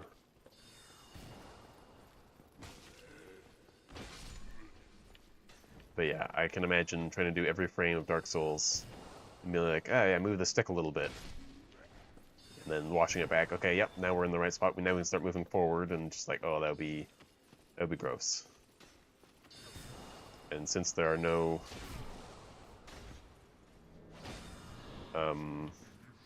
I know of no glitches that would really benefit the run that much. That's why people aren't really interested in it too much. Like, I'm not thinking of anything offhand that has particularly crazy glitches that are only computer viable. Oh, actually, I can think of something. Mega Man, where it's like, if you see the task is basically doing, like, basically every frame is a frame perfect input.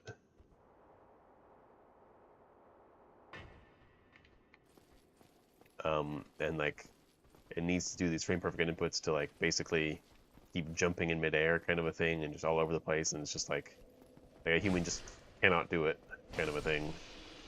And it's like, those are interesting.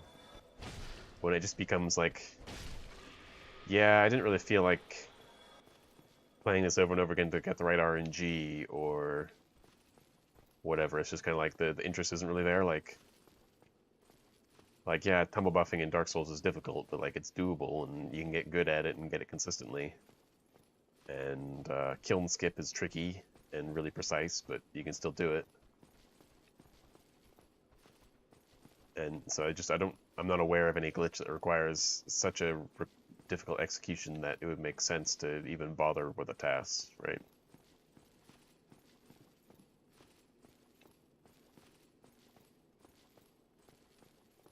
Hard to say.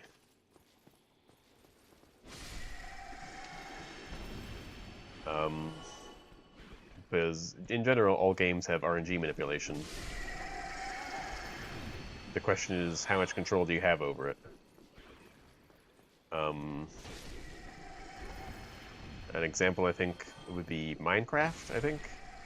Uses, like, what's like written in Java, which generally, I think, and do not quote me on this because I know nothing about Java. But,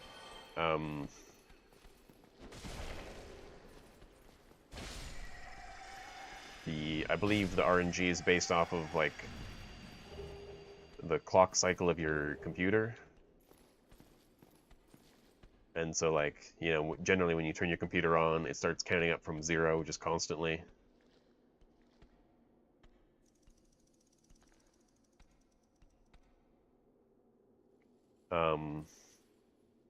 And then, as far, and again, I don't know this is actually true for Minecraft.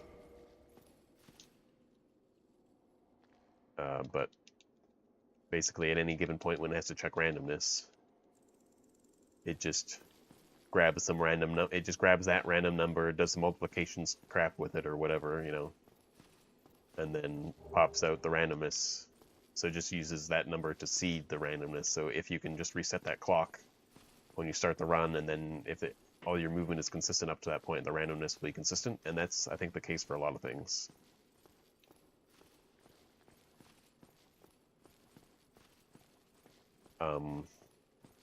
But other games have really, really weird RNG where, like,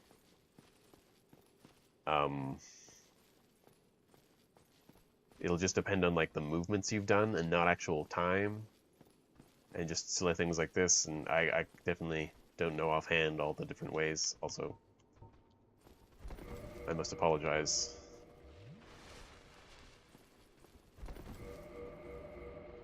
For consistently forgetting that Homer bones exist.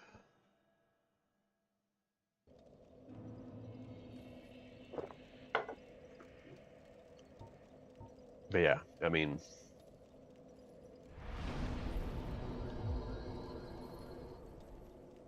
that could be.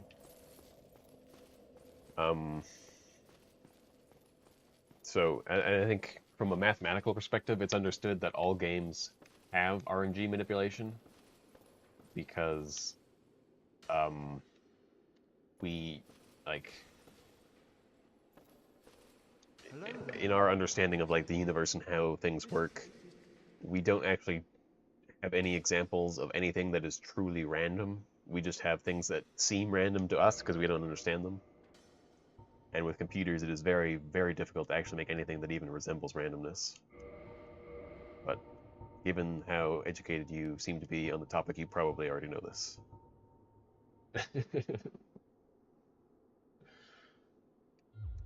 Come again. Do we have a better soul now? We should. Or not? Didn't we kill Nina? Oh, right, his soul is different.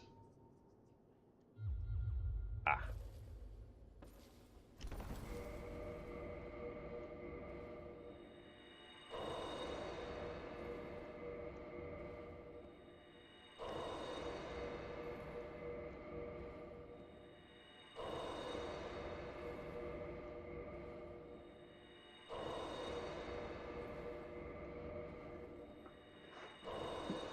Well, I basically already told you everything I know about it. The one thing I've seen, because there's a lot of very useful applications for randomness.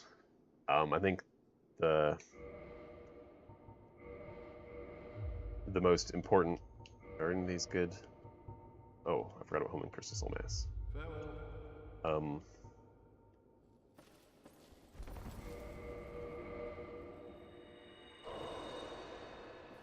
One of the most obvious uses for randomness is security.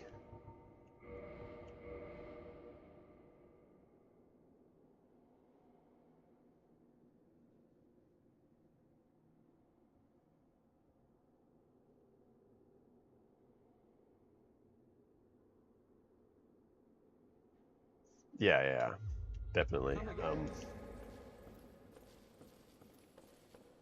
Like, as far as like the purposes of RNG manipulation goes,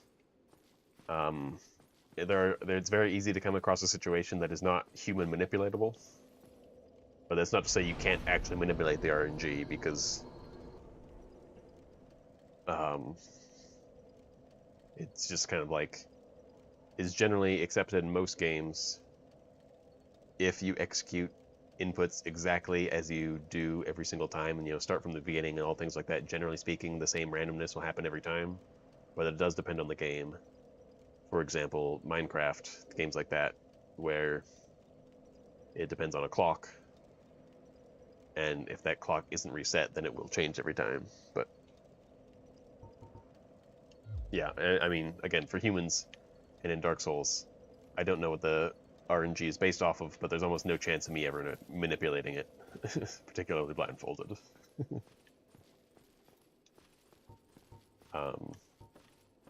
Actually,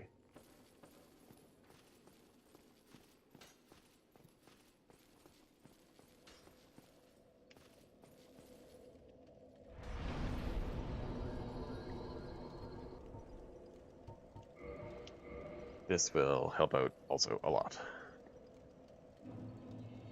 I guess I should also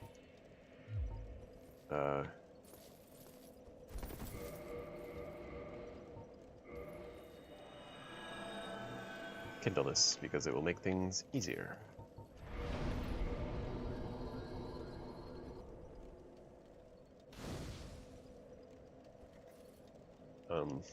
But anyways, going back to what I was saying about randomness and security.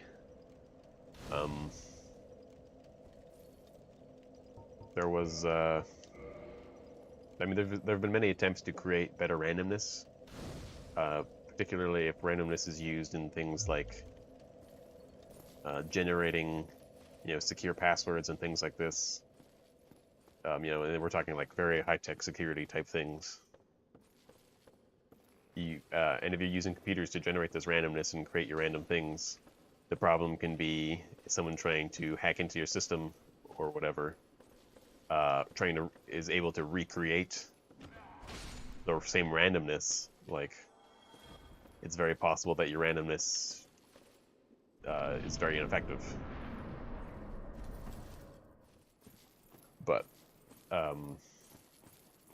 and so there's been some crazy attempts to kind of merge the real world with computers to create sort of more random generation. Probably the funniest example is there's some sort of security company that has a room full of lava lamps, and they have a camera on these lava lamps at all times, constantly, taking video footage of the lava lamps. And based on this footage, they generate kind of images, still images, and they take the data from those still images to produce random numbers. And the idea is, if someone wants to try and predict what random numbers they're going to come up with, they basically need to know what those lava lamps look like at any given time, and predicting what lava lamps will look like is a very, very difficult problem, and that's why it makes an effective security tool, because you can't just be like, oh yeah, I'll just make my own lava lamps and see what happens. Like, it just doesn't work like that.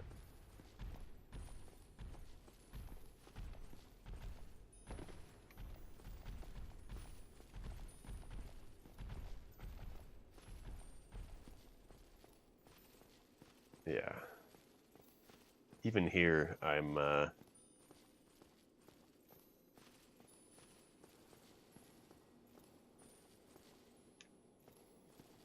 very struggling to go make a straight line.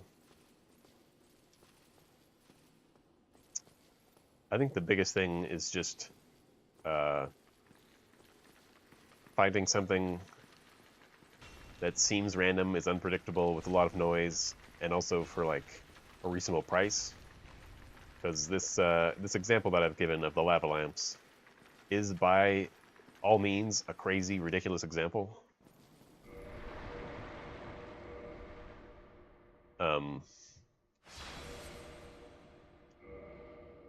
And like obviously, oh, that was weird. I hope we're still live. If you want to just let me know. It says they're still live, but it says I got disconnected for a second. I'm not really sure why that happened.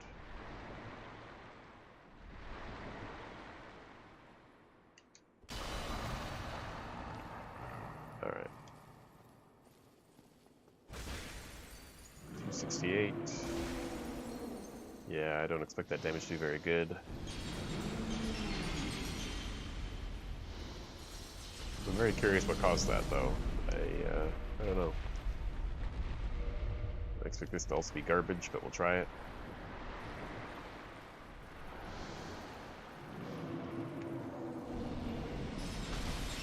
Oh my god. Oh, was that a stagger?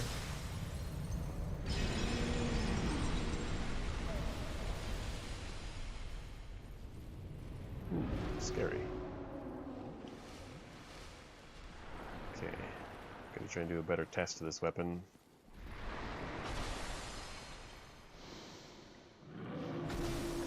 Wow. Oh, is it just... Oh, that's his weak spot. Okay.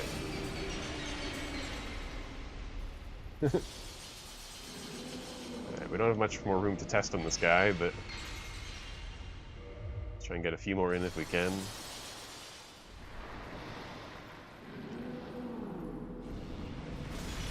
Oh, it's so good.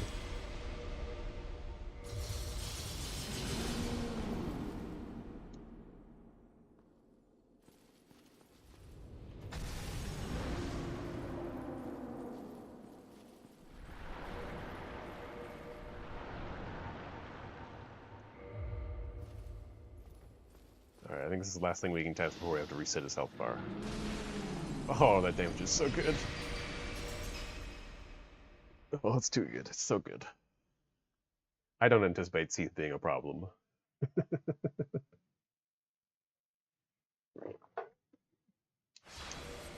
But I do anticipate needing to come up with some sort of strategy to do damage as fast as possible to avoid death.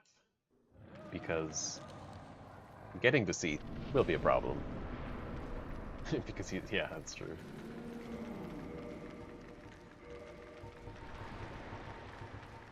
I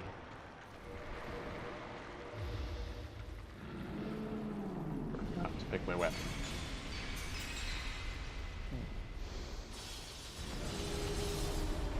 Oh god. Oh. The crystal's apparently already broken. I forgot that's the thing.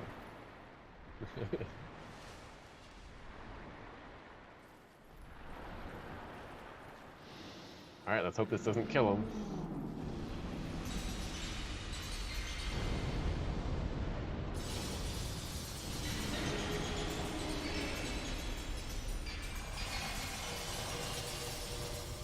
Okay, that was awful. Truly awful. As you can imagine, that's why Chaos Storm doesn't work for every situation.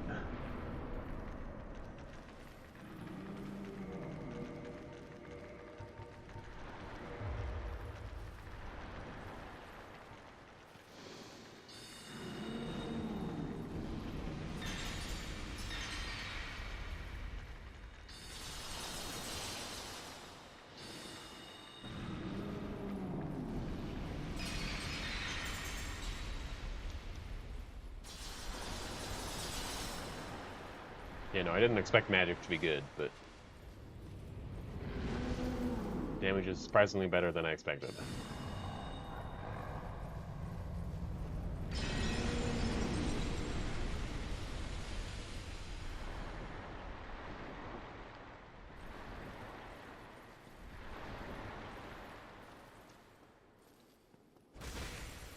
Damn, that's pretty good.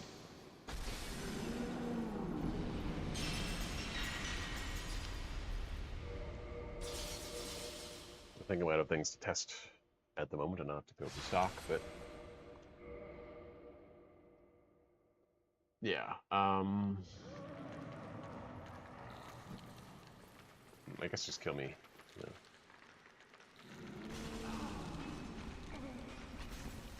It's faster, easier.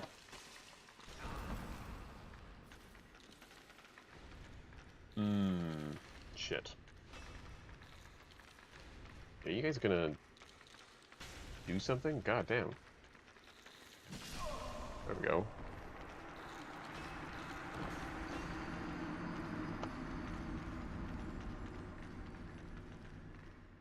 The other thing I'm really interested in testing, I guess I could also, well, no, there's no real reason to test Crystal, Soul Spear, and stuff like that, because it's just not going to do enough damage to see the matter. Like, it's possible that I could use it for a little extra damage if necessary, but it's not something I need to know the damage of. But what I do want to test is Quailog's Fury Sword, which means I'm going to have to come back later.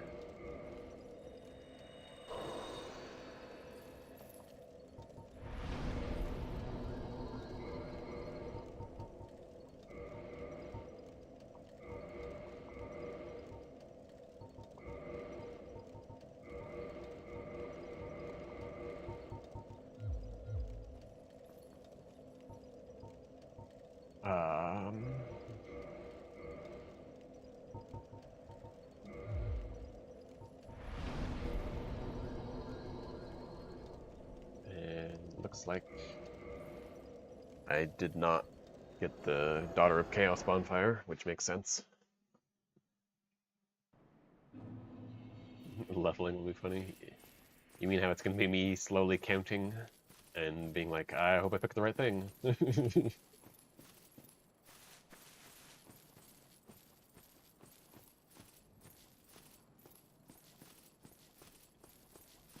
Yeah, that'd be great to mess up.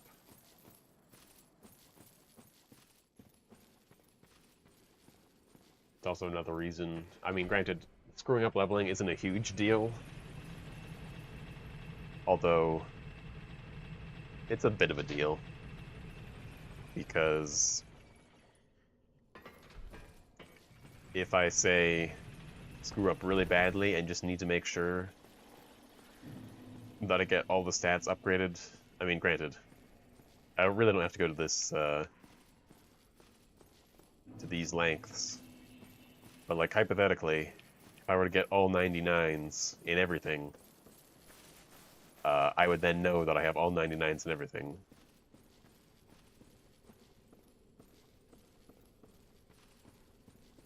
But like realistically, if I think I'm leveling health, and then I go and, you know, test the damage of something, and it immediately kills me, I'll be like, okay, I definitely missed health.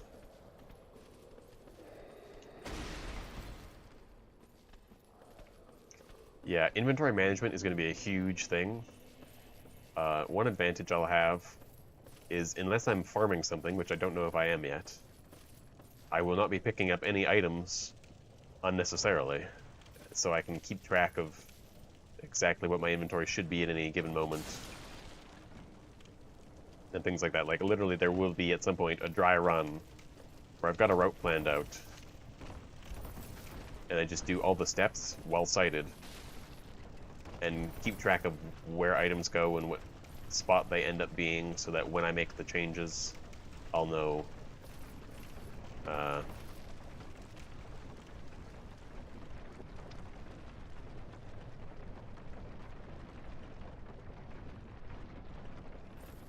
I mean,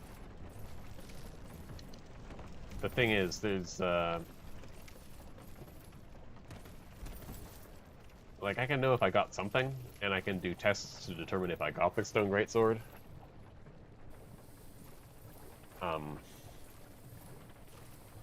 And I will not, like, I understand that it's likely not going to be a good option.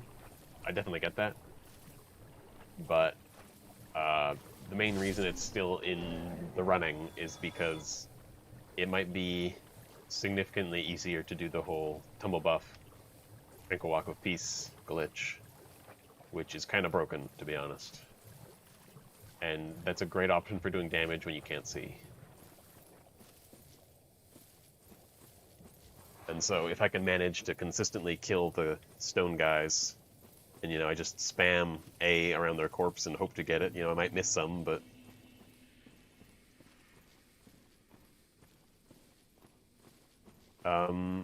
they only drop their weapons and their shields. I don't believe they drop their armor.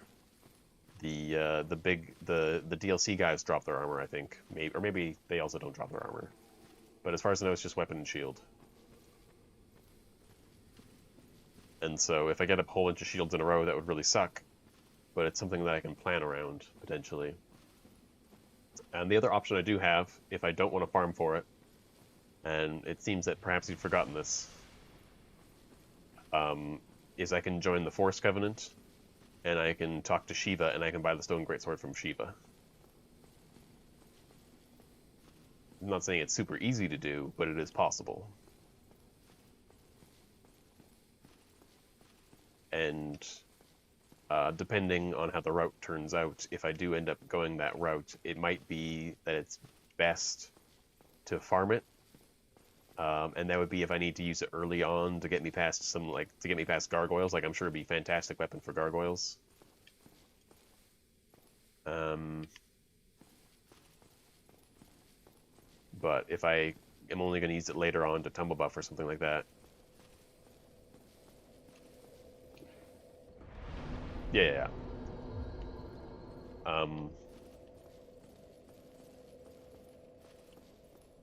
So if I end up needing or deciding that I'm going to use the weapon later on, because let's say it turns out that it's really effective for Ornstein and Smoke, because I can just tumble buff, you know, actually it's only a great magic weapon I can get for that fight, and then just kind of run around the arena and have them kill themselves for me, would be fantastic. Okay,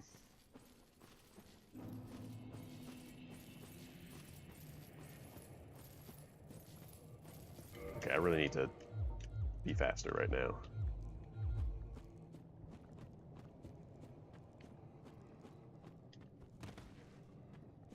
Wait, I'm really slow rolling still? Damn, this is a heavy weapon. But yeah, if I need to get it later on in the run, then it doesn't need to be farmed, and it's almost certainly that the Shiva is the better method. But it's also particularly difficult when you're low level, because you have to go down to Blight Town, and so I'd have to go down to Blight Town with some souls on hand, and then buy... I guess it wouldn't be too crazy. So that'd probably be the method I would do either way, I guess.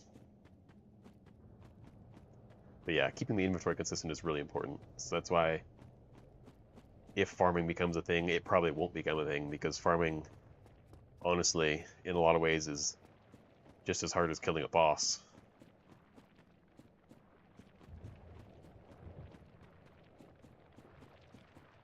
So I'm going to try and avoid doing that as much as possible and just stick to things that are guaranteed, but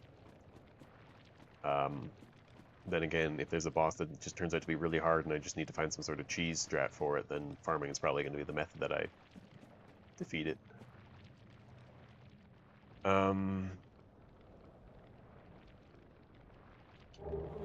It's a really good set, I mean, can't go wrong with it.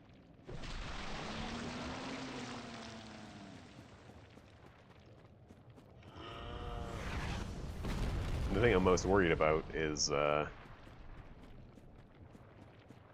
actually, that's an interesting idea, is perhaps it'll be easier to, say, kill Ceaseless Discharge with magic than it will be to do this thing.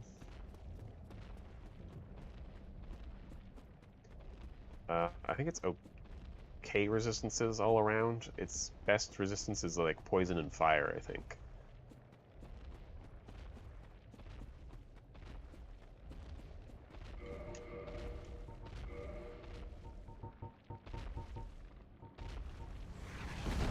Lightning is very bad. Okay.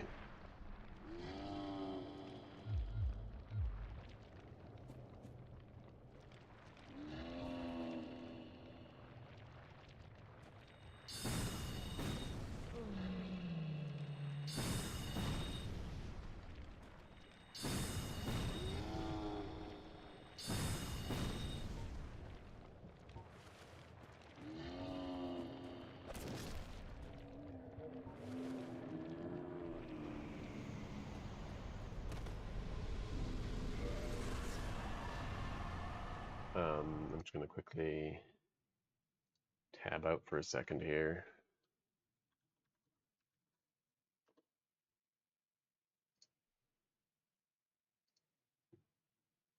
I wasn't particularly concerned with lightning resistance, but I do have a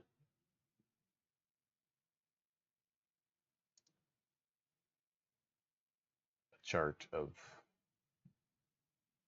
all the armors and all the resistances.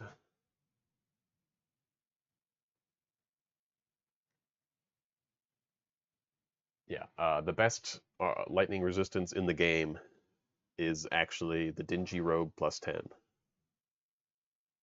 if you didn't know.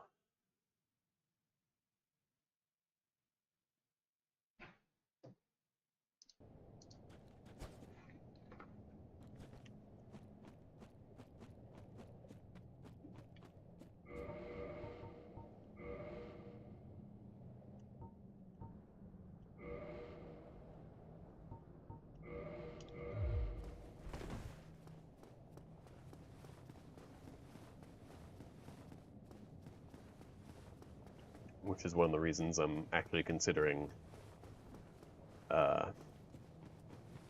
letting Lautrec live. But I think the main reason why I'm considering letting him live is because the extra Firekeeper Soul could come in really handy. Yeah, this outfit really is fantastic because it's got good defenses and it can be upgraded. It's also a part of what I consider to be the best gear for fighting Four Kings.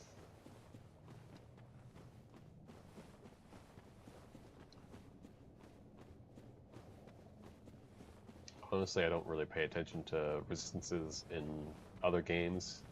Actually, at least not in Dark Souls 3, because in Dark Souls 3, it just seemed like all armor was bad.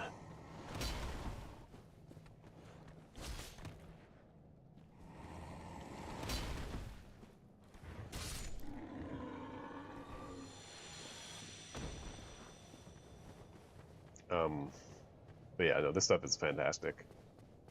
I'm trying to figure out offhand what the full Four Kings set is. And I can go look it up really quick if I feel like it, but it's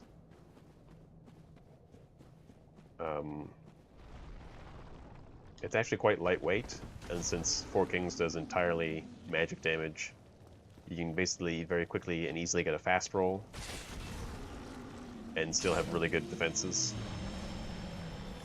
which is fantastic. But if you're concerned about poise,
but yeah, like I would love to use this set. It's so good. It's one of my favorites.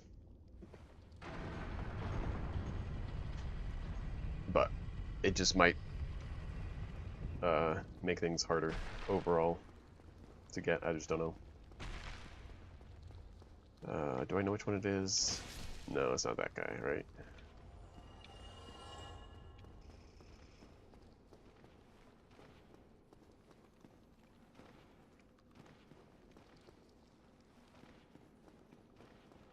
Oh, there he is.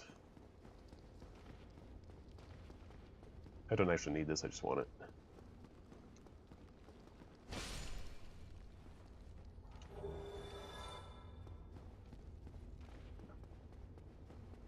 I like it because it's going to be completely useless in the actual run.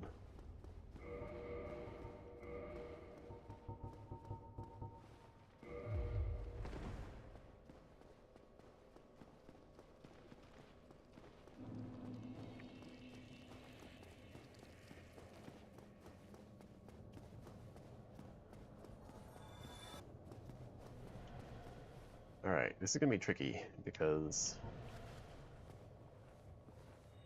I need to farm this guy.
Oh, I guess you're suggesting that this is useful because it could automatically open up the door that leads to the silver pendant?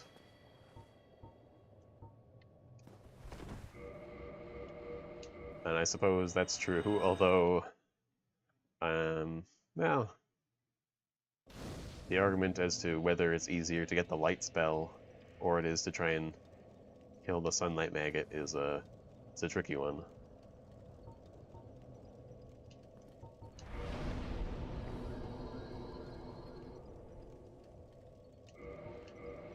But allow me to be clear.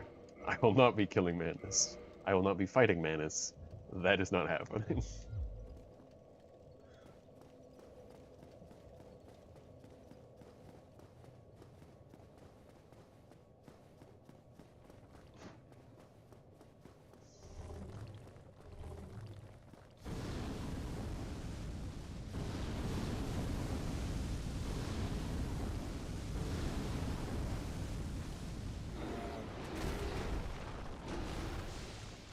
I don't see the world where Pursuers is going to carry the run. I don't see that world existing.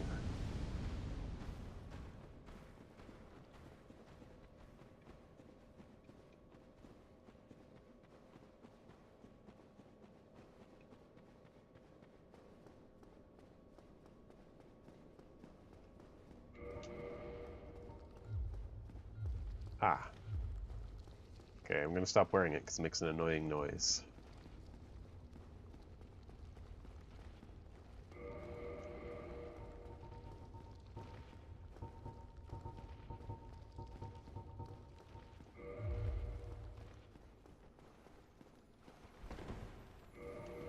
That is not ideal. How close are we?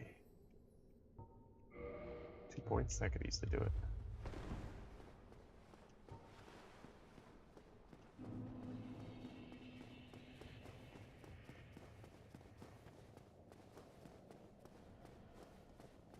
This might just be like a me thing, or it could be a thing that several people have, but with most weapons, I feel very strongly against running with them without two-handing. Because it just looks silly to me. Damn it.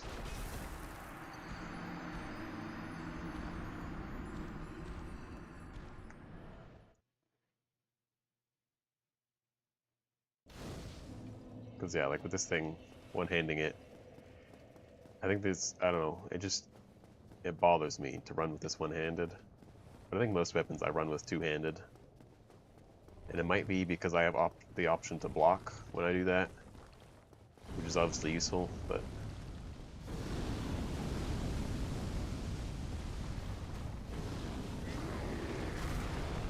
If you ever, like, notice something like me, you know, preparing... So let's say I'm going to fight an enemy like this, and then I'm going to use Chaos Storm. I'll do this, because I'm going to start with Chaos Storm, but then I'll two-hand the weapon, which obviously now I can't two-hand Chaos Storm, or use Chaos Storm. And I could just run like this the whole way, but it feels weird to me, so I have to do this.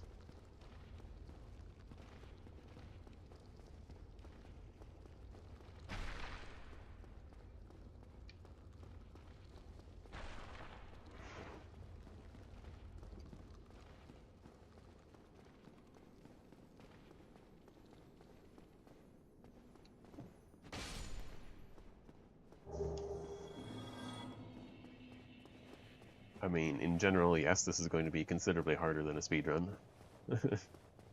And therefore requires much more strats. But a single point? I don't know about that.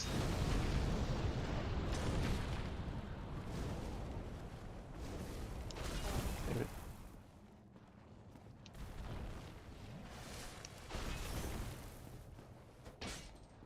Oh, come on. Oh my god, that hitbox is ridiculous.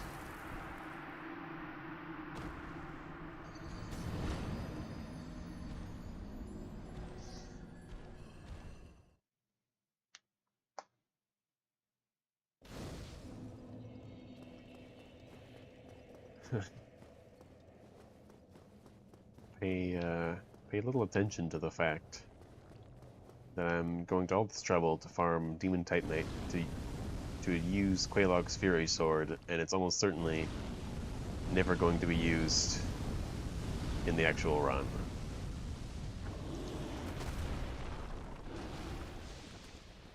This is the level of commitment I have towards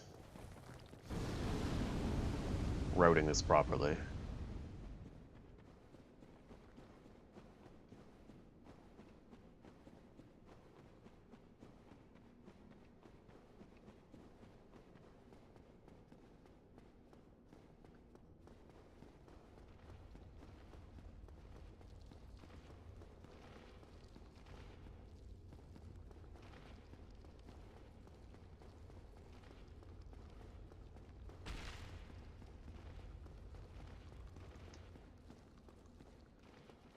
Really wish there was a better way to get Demon Titanite, but there isn't.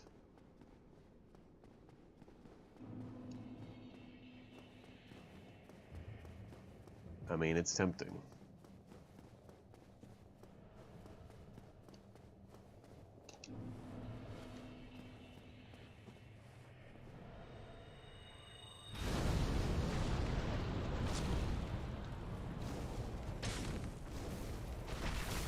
God damn it.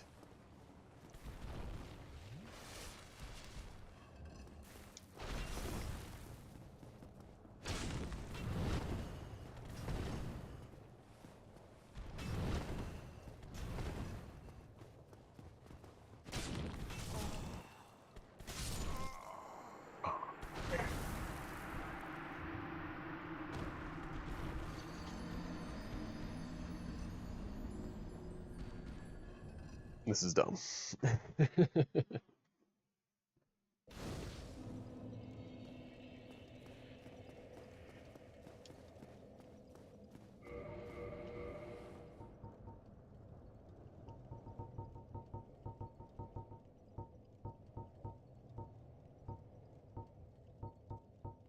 No, I don't really have any reason to believe that I'm doing anything wrong other than getting hit. I guess I could try and poise up a bit, but I think rolling is more important.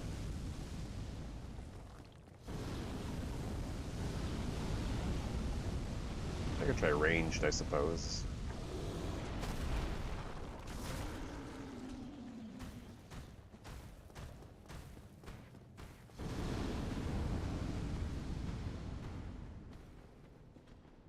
One thing I haven't even considered yet is bows.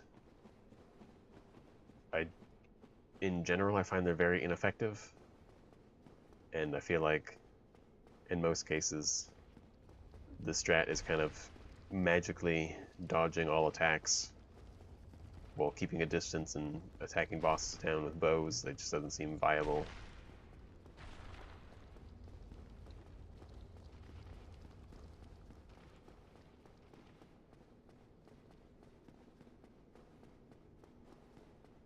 But I guess there's potential to kill Seath with a bow. Or not Seath, sorry, Sif. Although Seath with a bow as well, but Seath I'm not really worried about.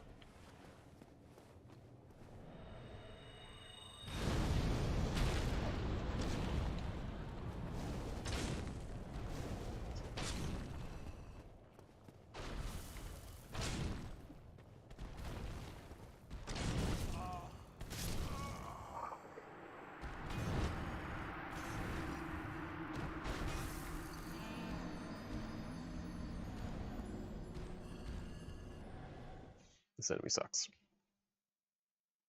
I don't know why they put it on a bridge. It's just cheating.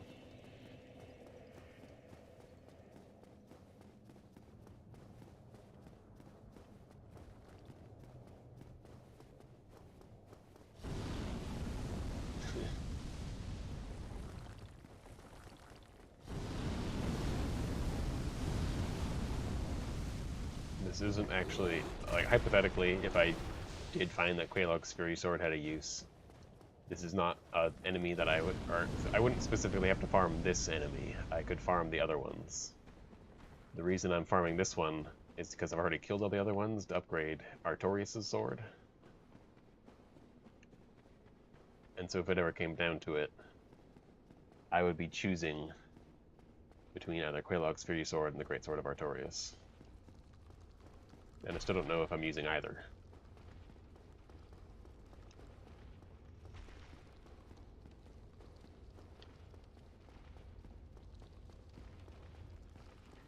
I mean, they're bad, but this one is horrendous, because this guy has way more health, way more damage, and they put him on a bridge, so that he can't really go anywhere, and so you can't really get beside him, which keeps you from really dodging his attacks properly.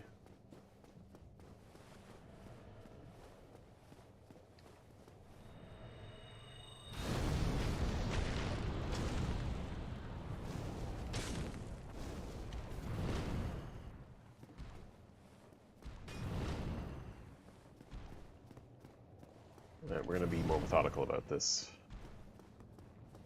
because his hitbox seemed to be lingering way too long.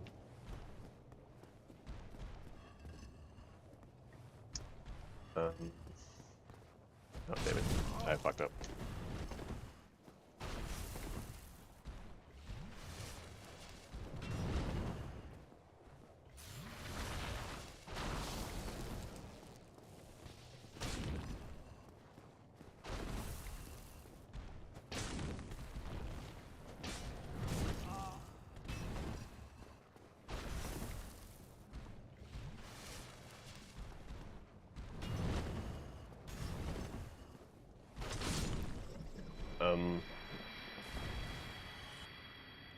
It's been a while since I've delved into those kinds of dupes. I don't actually remember if you can dupe consumable items like that. Maybe you can.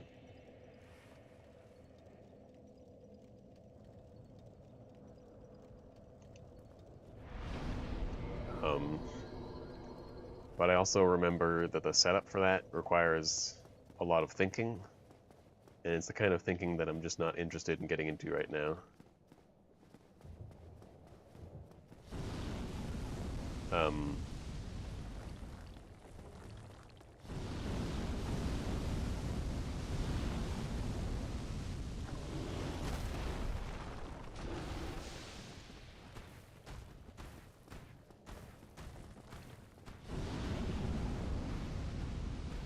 But what are all the steps to the storage overload? Is it just being overweight? Is that the only thing that's required?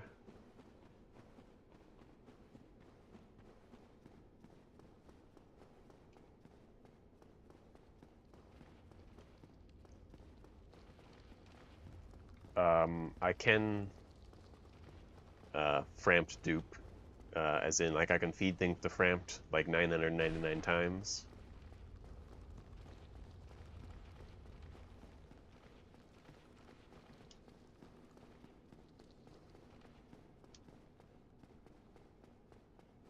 Yeah, okay.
But yeah, so am I to understand that the only actual glitch you need before you can really start setting up the storage overload is just getting overweight by like however many thousand pounds or whatever? Or is it actually a difference between the two versions of the game?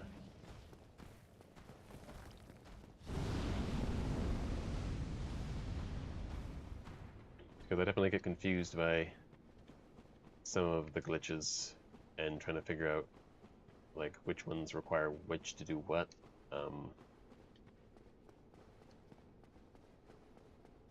And I always, yeah, I always convince myself that poop walking is for some reason required to do the glitch, but I don't actually. Oh, hmm. And I don't remember if poop walking also requires the over 10,000 item or 10,000 weight or whatever. I don't know. It gets all jumbled in my brain, and I don't do it very often.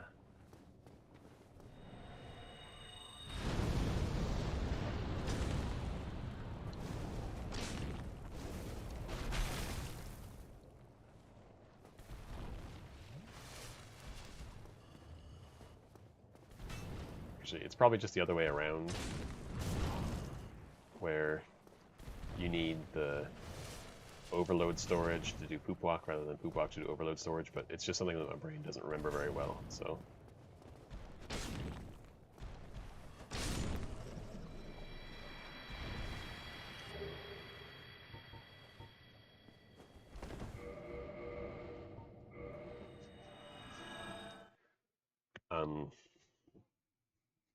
It's something I'm definitely going to be looking into as like an option for duping, because it's obviously way, way faster, but the problem is finding a way to do it consistently, because obviously it requires a lot of menu manipulation. But if it's faster than, you know, duping, say, Sif's Soul over and over again to try and get 40s in all my stats, then that's probably what I'll do.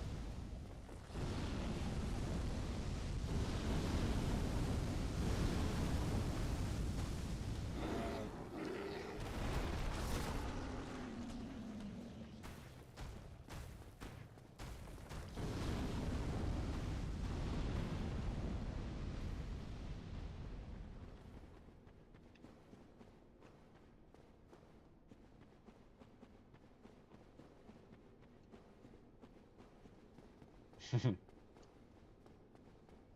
would be pretty great. And honestly, like I think trying to pull something on like that off blindfolded is considerably easier than a lot of maneuvering around the game,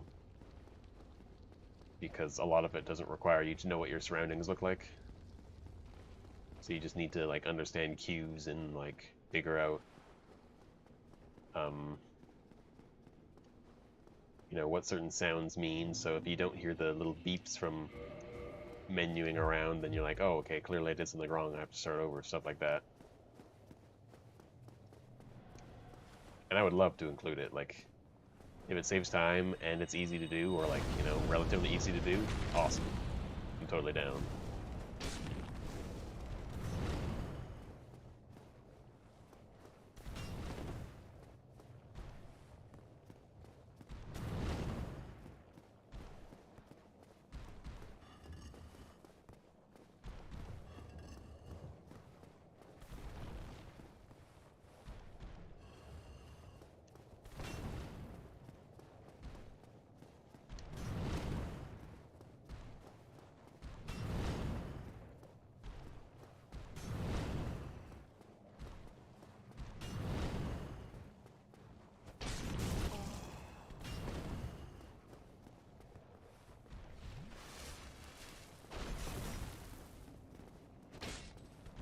Come on, that's cheating.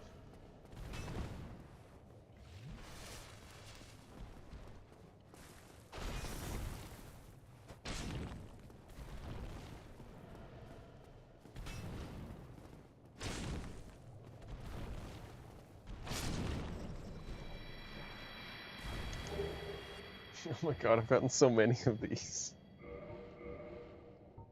Like, I don't know if you noticed in my inventory earlier, but I had 3 of these Titanite catch balls just from killing all the other demon or Titanite demons.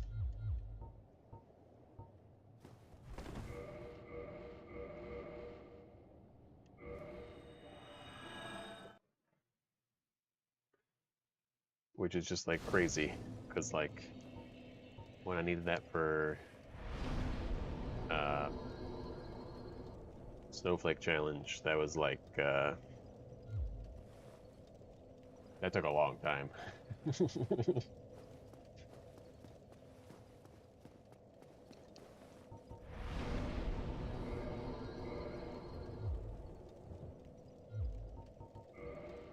Okay.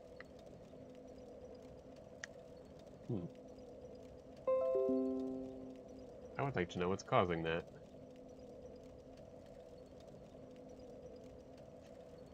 That's obviously something that could severely impact my ability to do this run properly. I've never, like, it doesn't seem like my internet's disconnecting. I don't know. This never happened before either. Like, this is the only... Strange. I hope everything's all back and fine and... oh, there we go. Yeah, that's good. I probably wasn't saying anything too important. I don't know when it cut out. I just noticed it. I do not understand. Like, my internet doesn't really go down anymore. It used to. That was a long time ago. Ooh, I'm gonna have to remember to talk about humanities.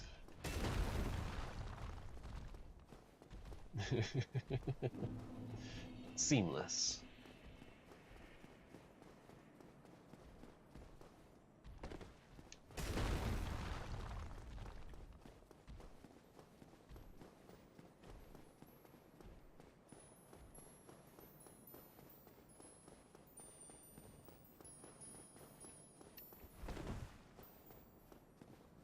Yeah, I'm wondering, because I don't think I've ever really recorded, or sorry, streamed Dark Souls 1 before.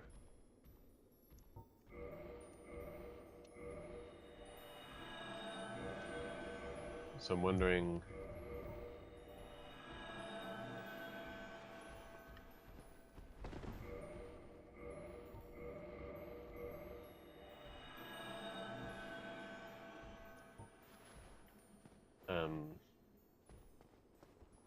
I'm wondering if it's something to do with the way I'm running Dark Souls that's interfering with my OBS.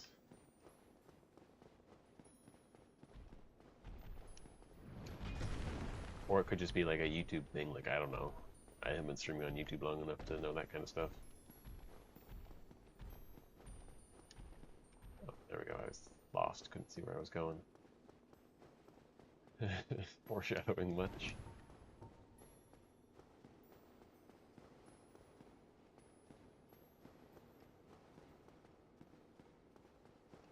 See, what I'm really going to need to get is like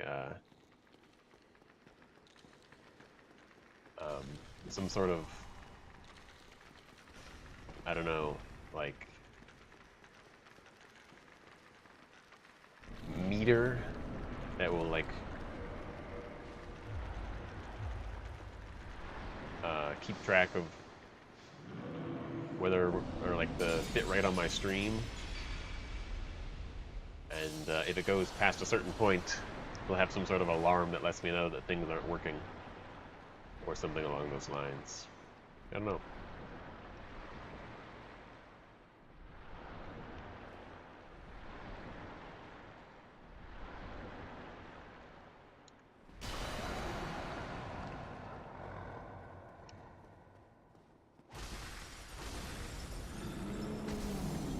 That's some nice damage, like, don't get me wrong. 437, not too shabby.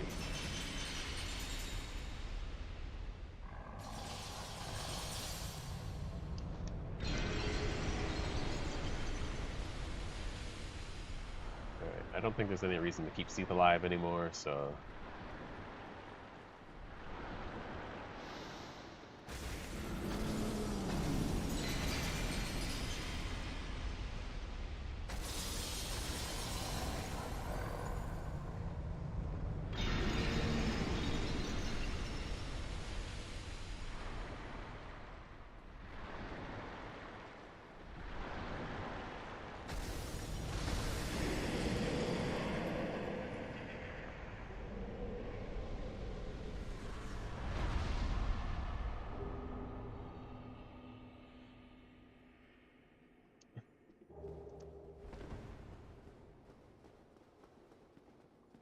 I'm definitely a little out of touch with some of the newer skips in the game. Is there a skip to get past Artorias without having to fight him? I'm assuming it's incredibly complicated if it exists, but... Or is it like, is it just like a fall control thing down the elevator? Is that all it is?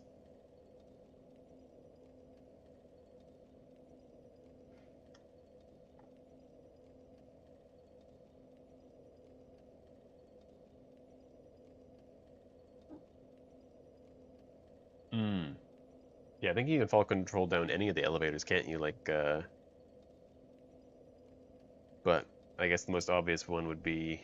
Oh, the Coward's Crystal? Okay.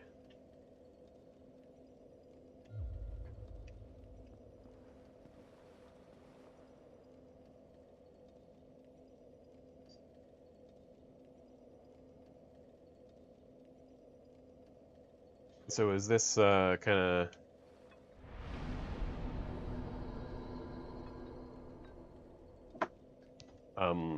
is it something that requires you to, like, do...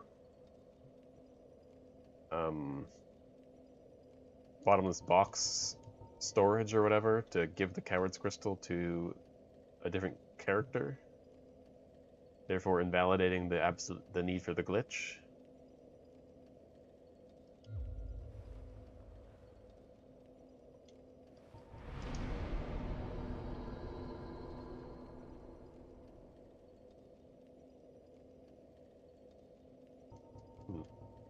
Patches.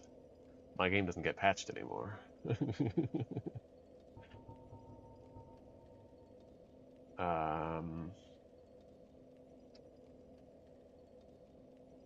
I guess it's just, I Hey, I don't think I killed 4 kings, did I?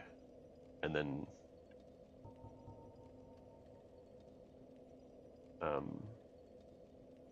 Okay, it's just a wrong warp. Yeah.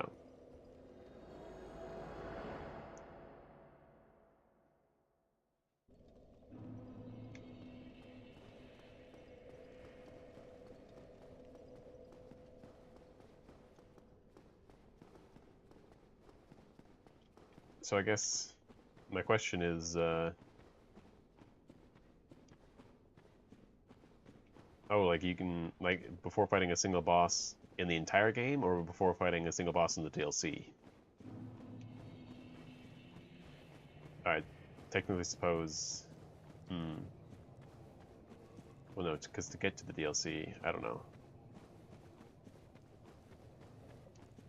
Entire game. Okay, well, I'm very interested by this glitch. But mostly just because I'm not familiar with it, and I love glitches. I anticipate it will not be useful in the run, but anything that gets me Dark Bead might be good. Yeah, okay. 2 characters. So then, am I correct that it's using the bottomless box to give the purple crystal? Or I guess you could, are you talking about like using online to give the purple crystal?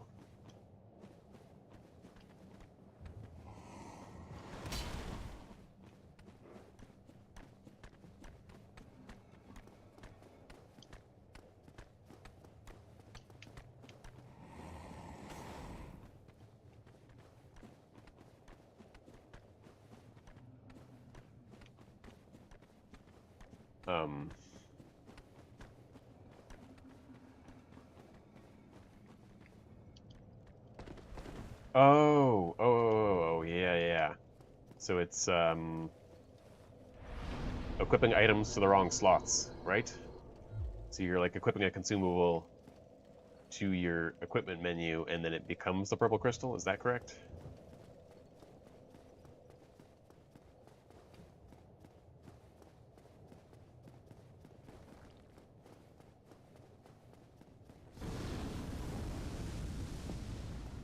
No? Okay. Interesting. Like what I'm trying to talk about here is like how... Yeah, okay. Like I'm familiar with that, but how do I get the crystal, right? That's what I'm curious about.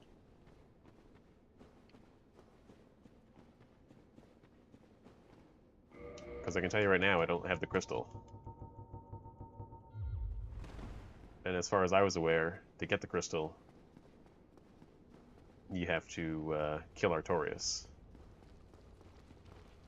Which means you need a second character to get the crystal for you for the skip to work. Yeah.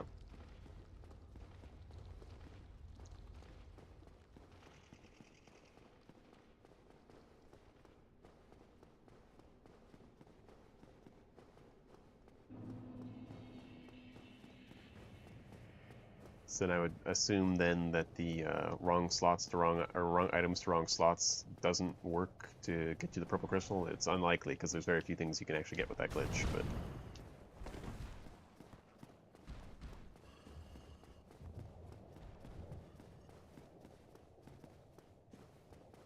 yeah,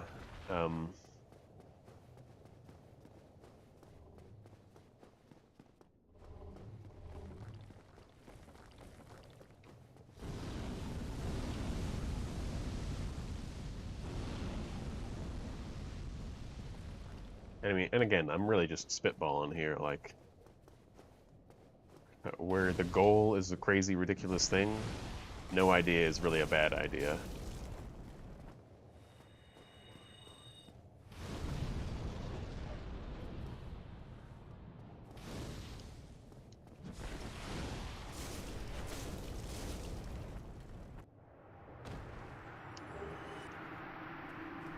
But I guess one thing I'm kind of curious about is it is going all right. The testing isn't really productive, but that's okay.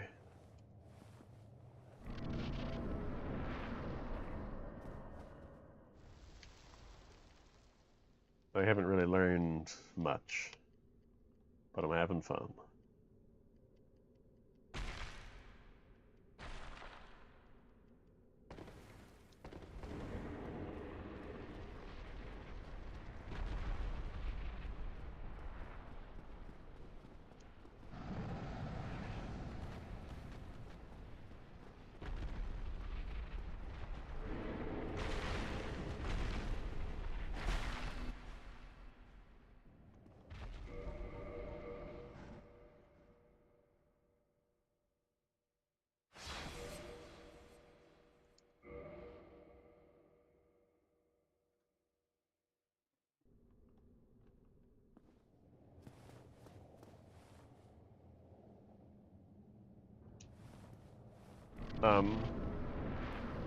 Right. I think I was in the middle of asking, why are you not able to say use fall control quitouts to take the shortcut elevator from outside Artorias' boss fog down into the abyss? Is it because the game doesn't properly load the area, or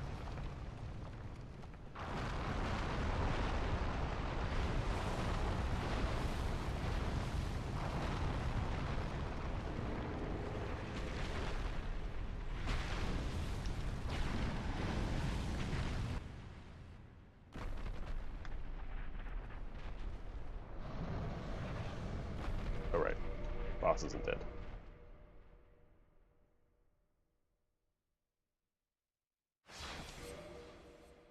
Because I know you can do follow control quitouts for the shortcut to Artorias, so you can skip going all around through the bridge with Calamite on it and all that. Okay, that's good. Good to know.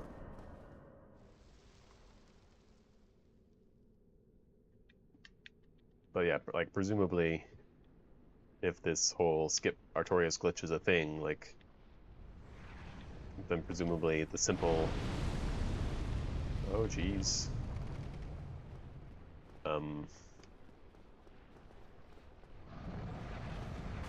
Ow, damn it. The ball control skip definitely doesn't work for some reason, but I just don't remember why it doesn't work, because it feels like it should. Damn it.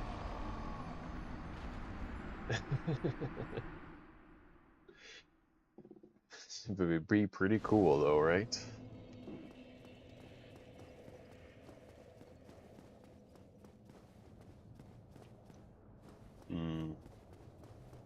I mean, air rolls are one possibility. But it was my understanding that fall control quitouts are just as effective. They just require fall control.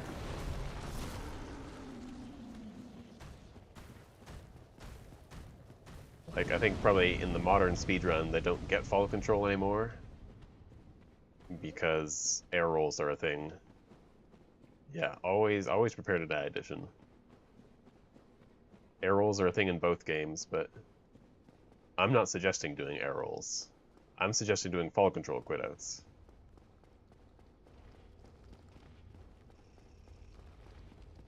And my question is, why doesn't the fall control quitout that takes you from Artorias' boss room to the abyss, why doesn't that work? Why is that not a skip of Artorias?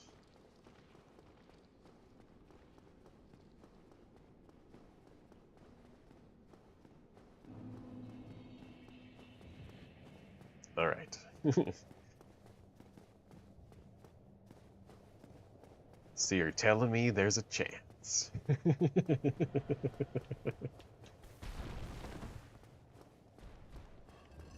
No, I mean, I'm pretty sure I've tested it before, and I was also like, it doesn't work. Why doesn't it work? And I have no idea. But it doesn't work. Well, you'd think it would, but maybe I'm just bad at it too? I don't know.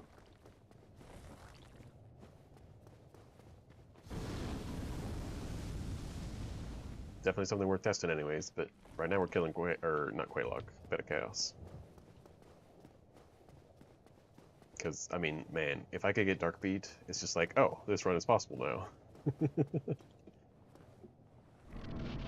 I mean, not really, because there's still so much crazy stuff that still has to happen, but my routing becomes so much easier if it's possible.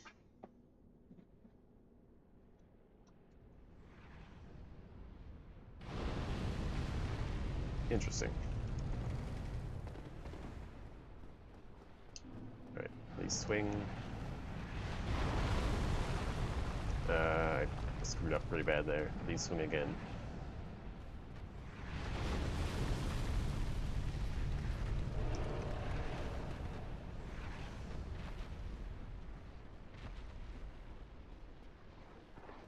I mean, it's still ridiculous to even suggest getting Dark Bead, even if I can get to the Abyss. Let's be clear on that. It is next to a bunch of really crazy, annoying enemies. Oh, I'm not gonna get the glitch now. Wait. Did I get it? Oh, yeah. We got it. Oh, that might be my favorite glitch in the game. It's so dumb.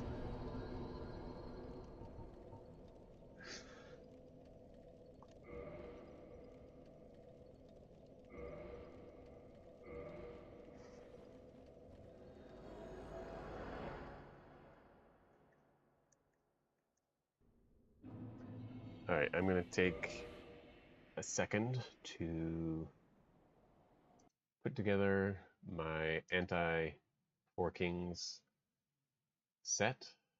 Ah. Tricky. Because I just like making it.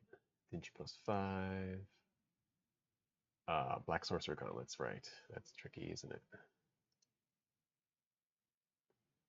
Let's do skirt. Okay.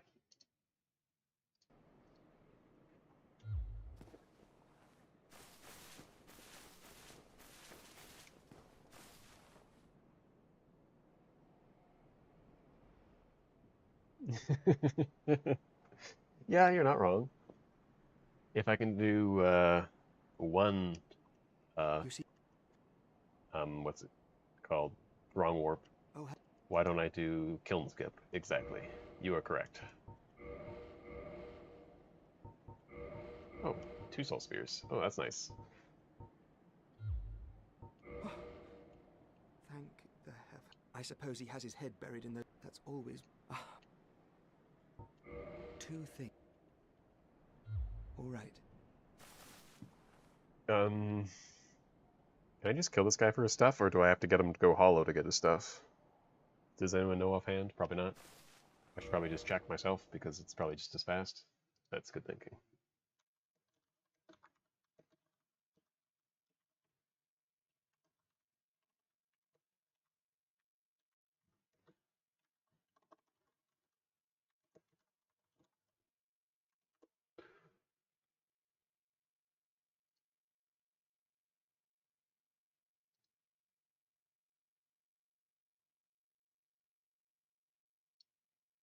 Or is this just... Oh, is it just Incense Fortress? I don't even have to kill him for it? Is that the case? Am I crazy? There's only one way to find out. Also, this will be faster.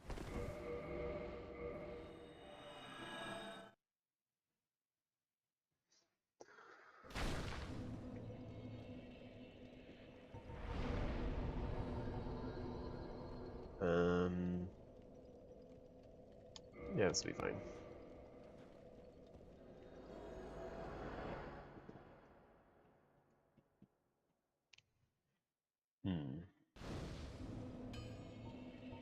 I don't really have a good chunk farming method, do I?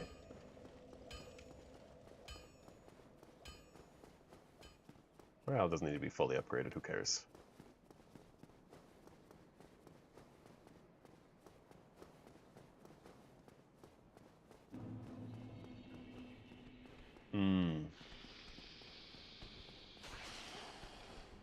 That'd be nice.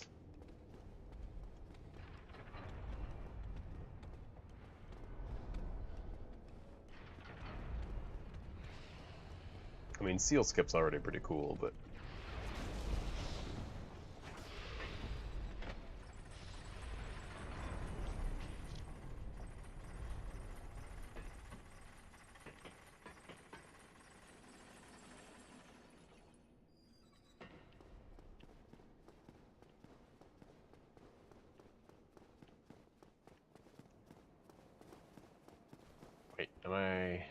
crazy? I think I'm going the wrong way.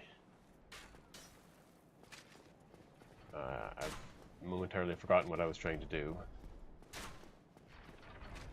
And the answer is down here.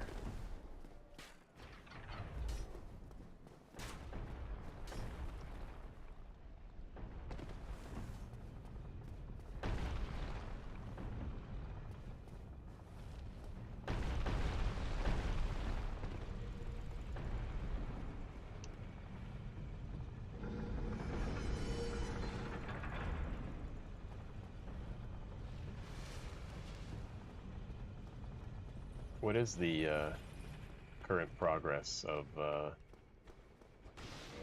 oh, damn.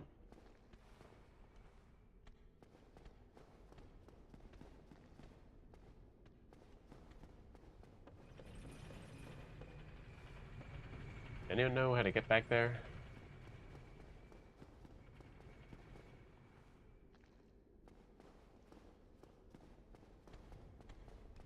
Maybe just through this drop, perhaps? Oh, come on.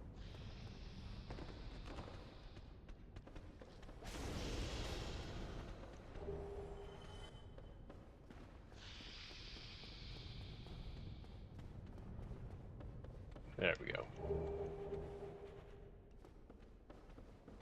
Holy shit.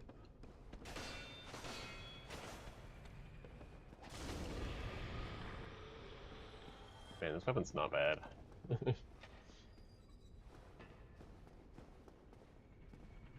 Alright, so I got what I came for.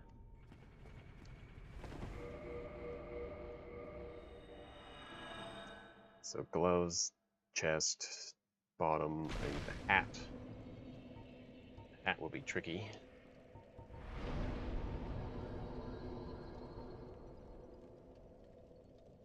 No, that's not right. Let's do something. Okay.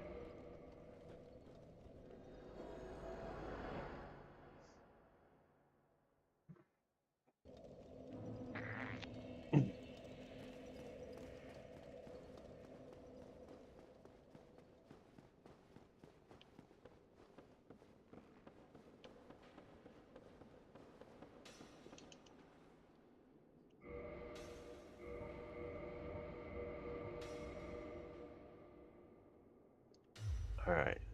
Have fun with that. I'm gonna be here.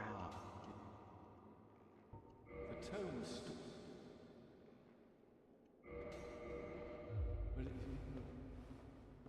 Now is he crazy? Maybe.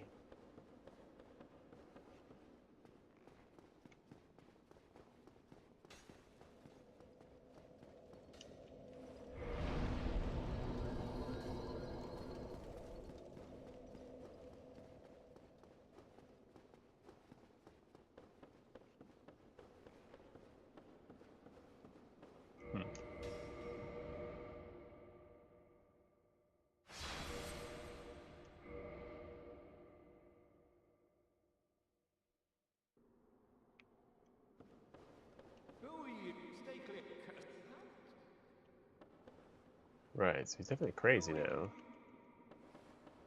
Now do I just... I thought he had to leave before I can go find him. I don't know.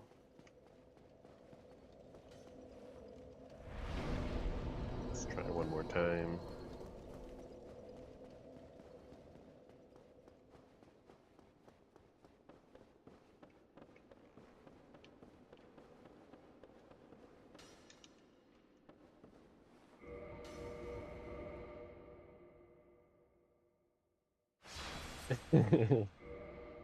They're pretty cool. Not gonna happen, but pretty cool. Okay, now he's gone.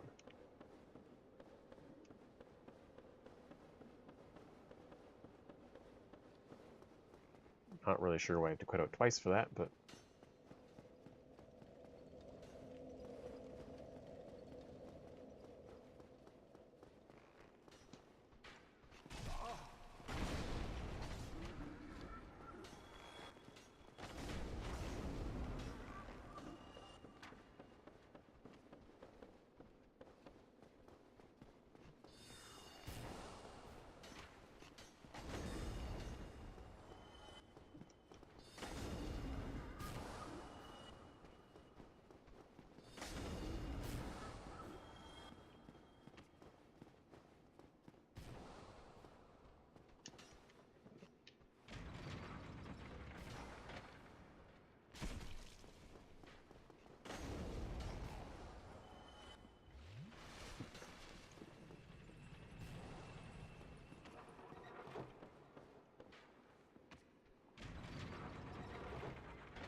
Probably put that on.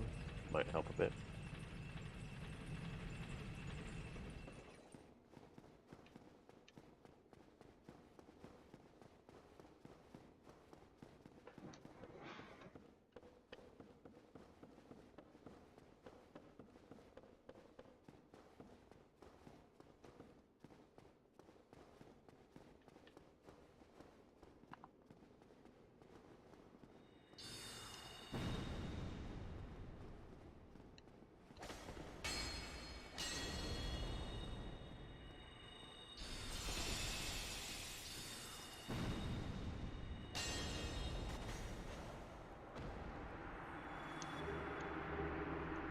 Got him.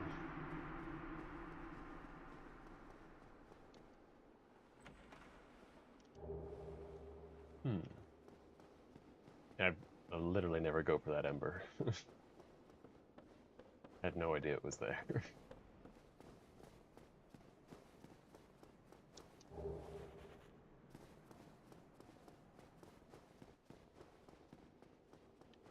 Wow, this camera is terrible in this area.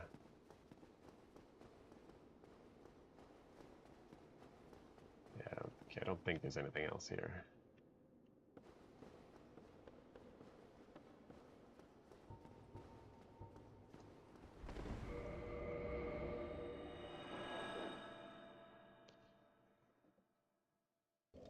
So...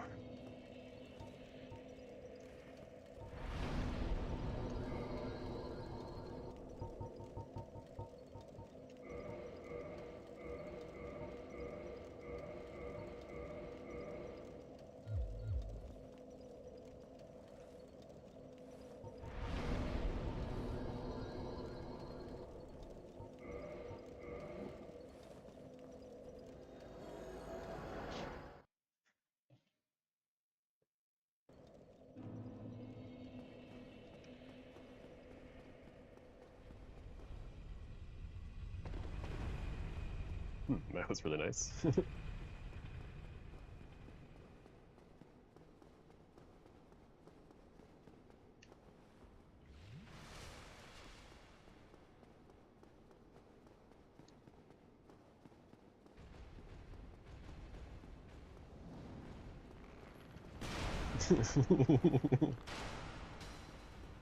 Yeah, no, I saw the latest developments on AI cancels.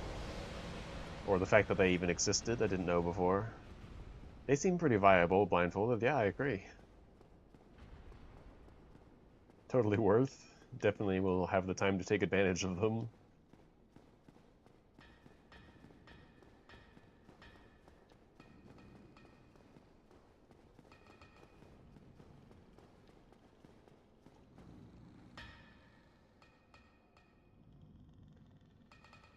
Right. That seems like a lot.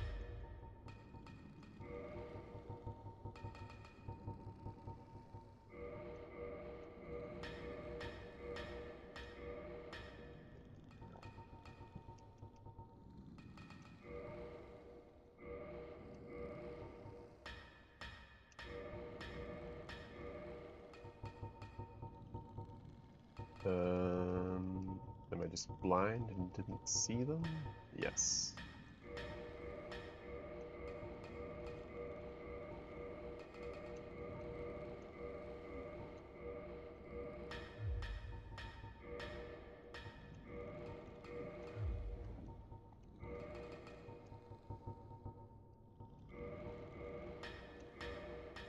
That's pretty good. Anyways.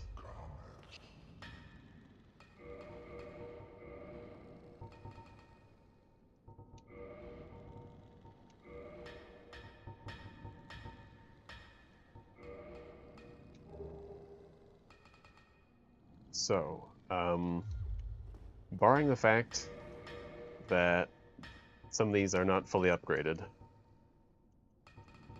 and I might be forgetting some options.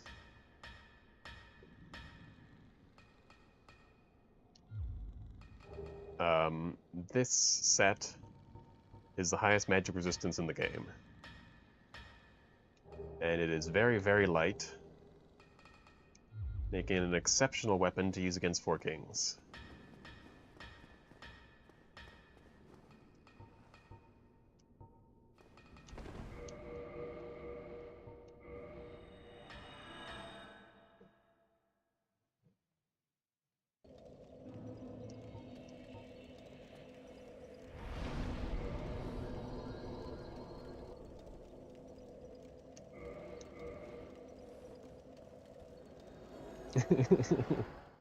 The reason it looks amazing is because Big Hat is awesome, and the Dingy set is sick, and gloves don't matter. And yes, it is one of my personal missions. I mean, I wish there wasn't that little bit of clipping when you're running around, but that's fine. It is one of my missions in life to make this set people more aware of it. Because it is so good for Four Kings.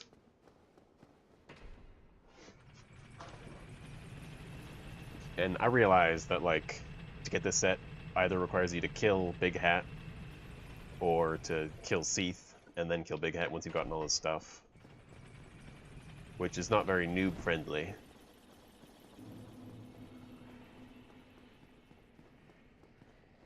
But, oh. Oops.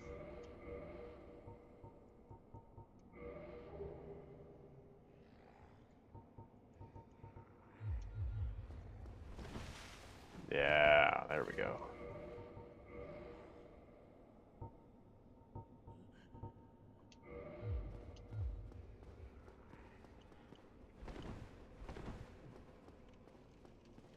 But the fact that you can roll around, fast roll, with a light enough weapon pretty easily, and still have the Magic Stone Plate ring on, and the Covenant of Artorias ring, is pretty insane.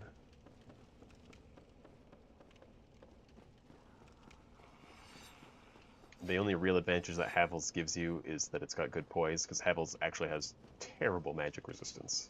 It's, like, not very good at all. Like, it's okay, but it's not good.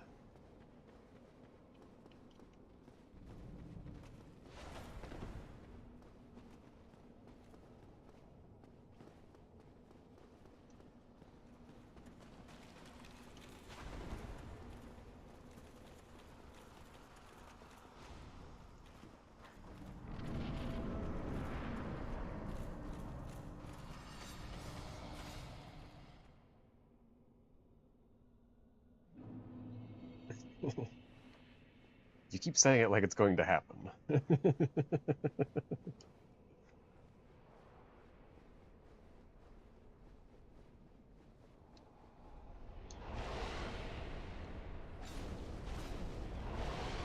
Damage isn't exactly what I'd like, but it's a very fast weapon, so can't complain too much.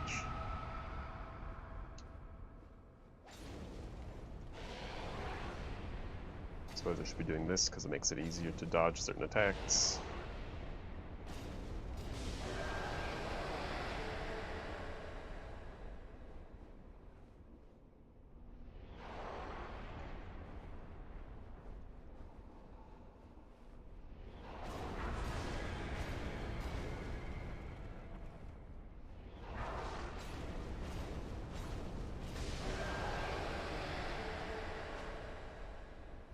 So yeah, let's try and get this to hit me. Look at that damage. That's crap.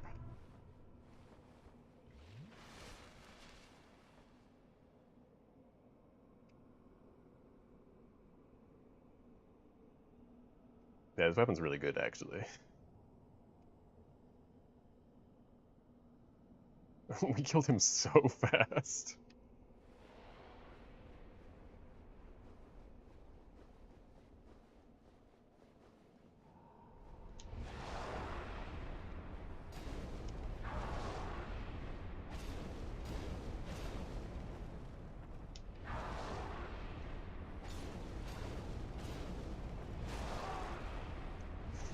That damage.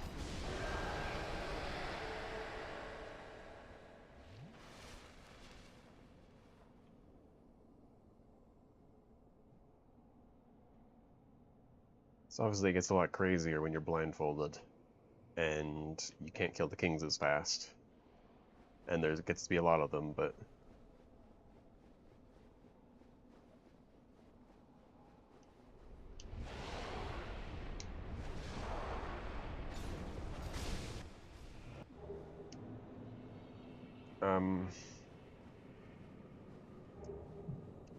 A high fall item swap. Um, when you say item swap, what exactly is that? Because off the top of my head, I'm not sure which glitch you're referring to.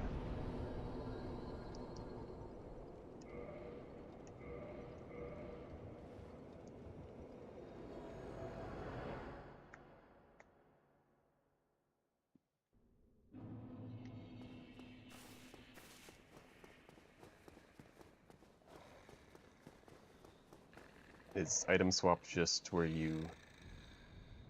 Oh, okay. Yeah.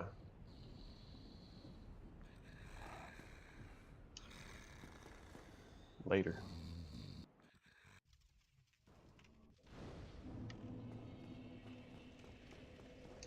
I mean, generally with a lot of glitches in this game, it's just a matter of getting a long enough delay to make them work.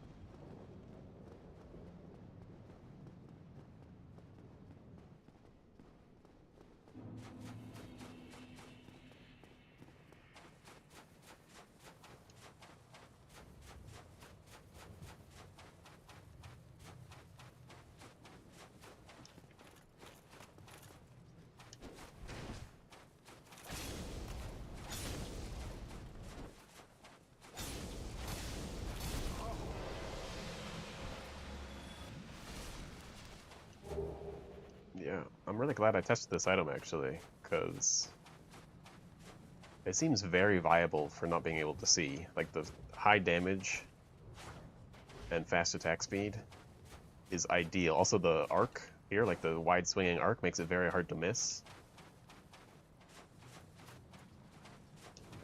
It could definitely be viable for some bosses.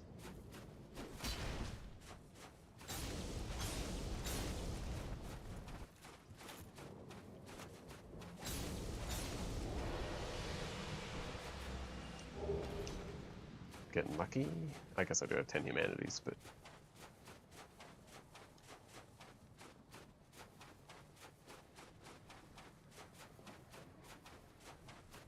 actually that'll be annoying, kind of. Well, okay, I don't really see that happening. But if ever I needed to use these guys to farm Titanite, the fact that they drop their weapons would be really annoying.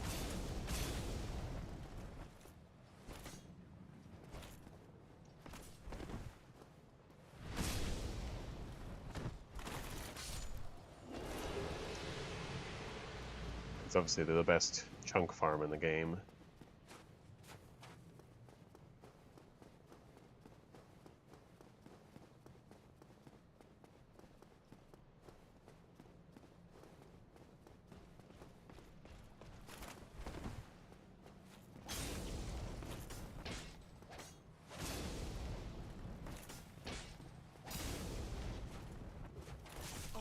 Hey, that's a hit, alright.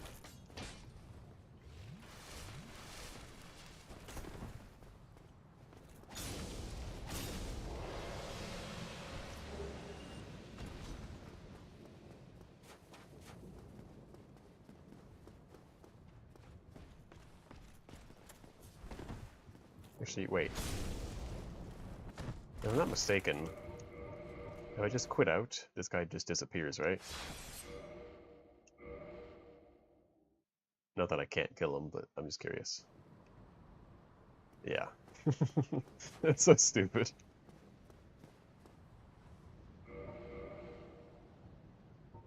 We don't need this anymore. I forgot to get the flame stone plate. Don't really care that much about it anyways, but...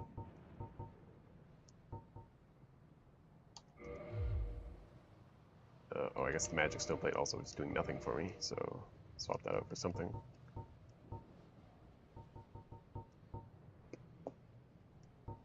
I don't know, nothing really seems useful here. Just put it back to Havel's, I guess. Alright. Time for a Gwyn damage test.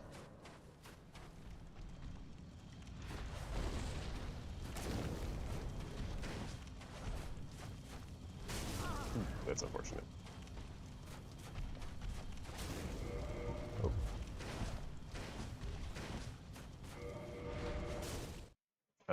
I'm probably dead when I let back in. That's unfortunate.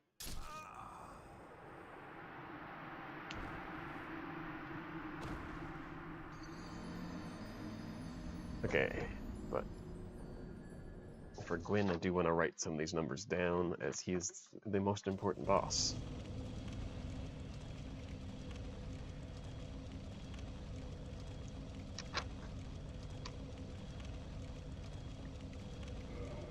Alright, next. Doesn't really matter.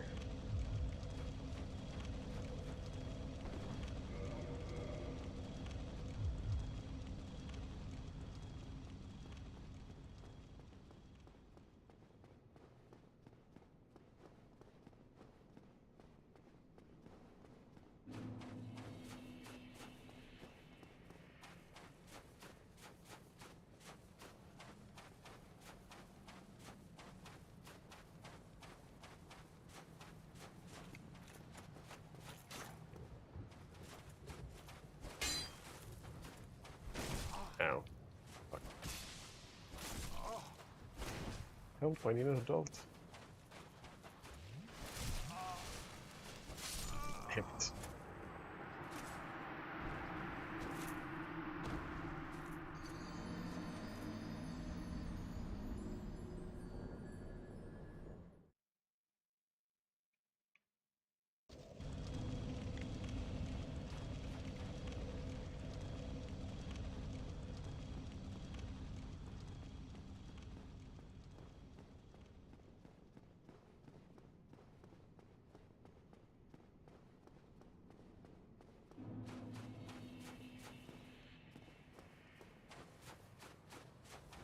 Alright, I'm gonna fight this guy again, but this time I'm gonna do it better.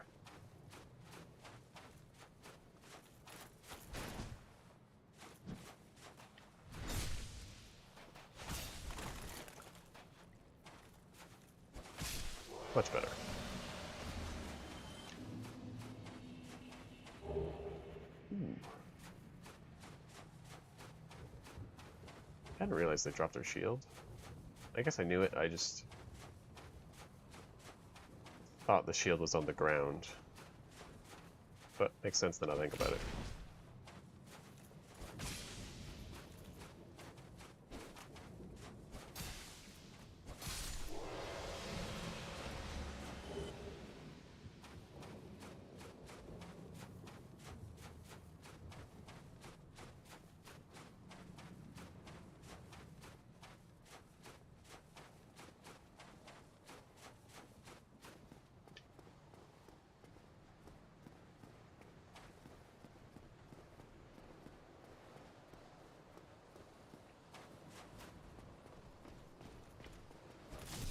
Ah, damn it.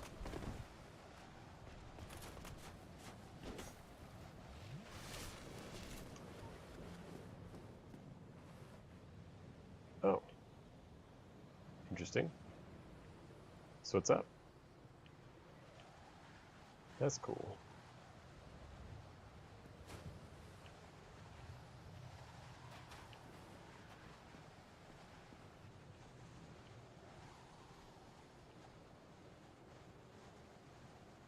I've never had this before.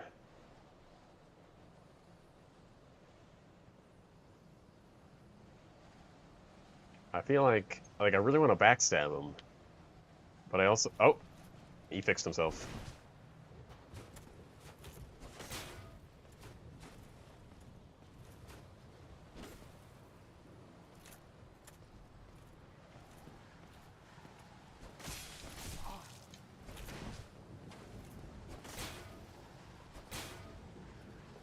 Yeah, that's a good shield you got there, guy.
often come up the fact that Black Knights just get to use their halberd like a spear.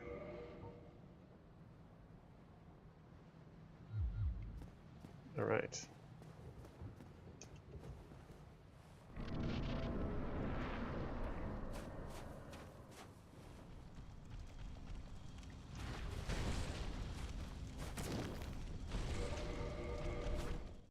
$561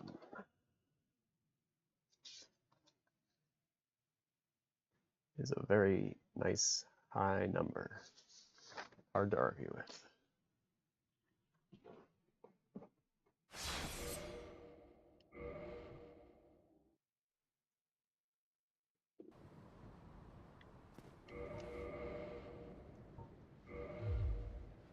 I test this one as a joke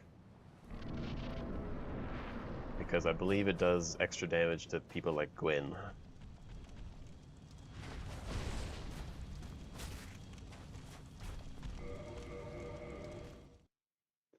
Yeah, not even worth recording. Alright, definitely not an option. Now we know.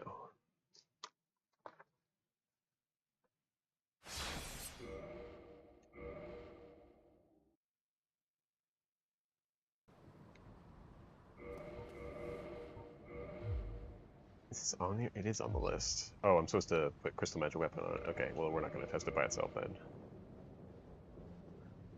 It's not going to be good enough. We know that.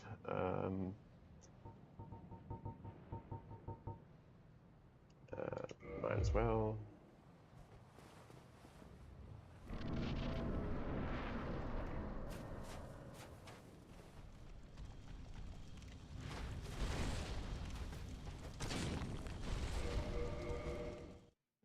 $615 is pretty good.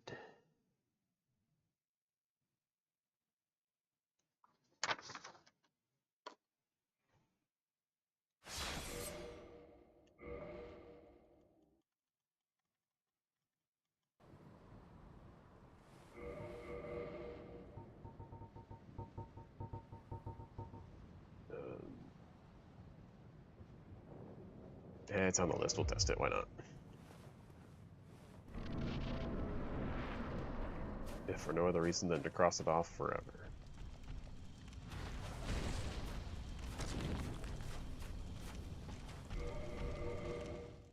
Bad. As expected. Well, it's not terrible. To be honest, it was comparable to the Quaylog's Fairy Sword, but Fairy Sword is a way better moveset, so...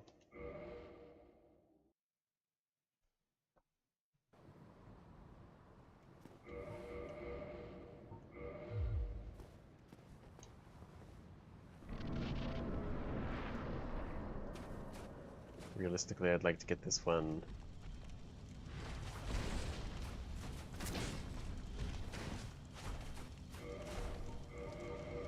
to do a two-handed and a one-handed test.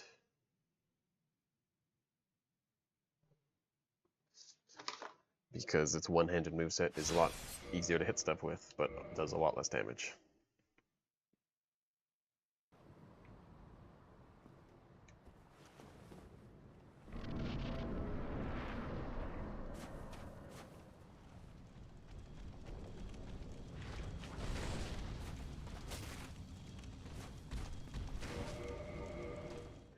A lot worse, but still not terrible damage.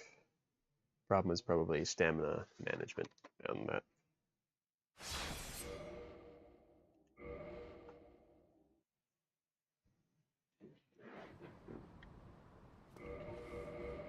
Okay, still a greatsword. I'm expecting a good 550 from this.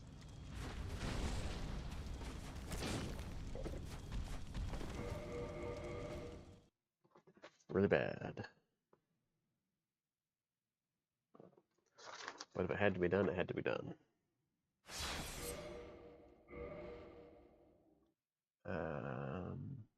Right. I had Velica's Rapier on the list as a joke. I decided not to get it because that would require going to Asylum, and I didn't feel like it. Okay, so I need to go get Crystal Magic Weapon.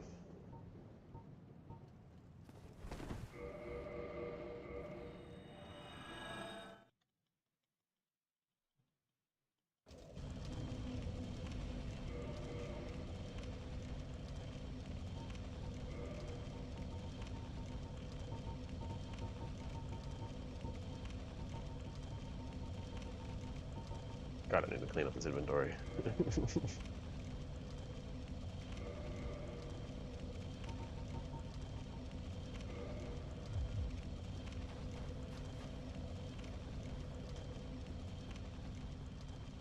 Oh, don't want to forget to attune that.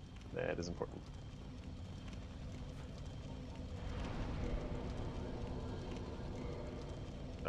Right, I still need more intelligence. That's fine. That's...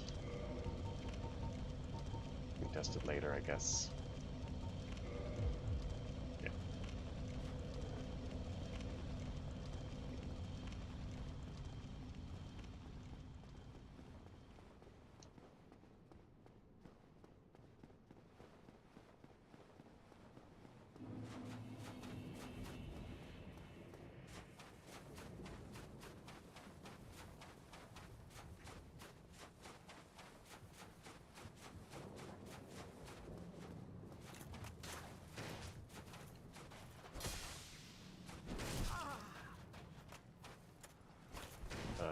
I don't know why I'm still fighting this guy.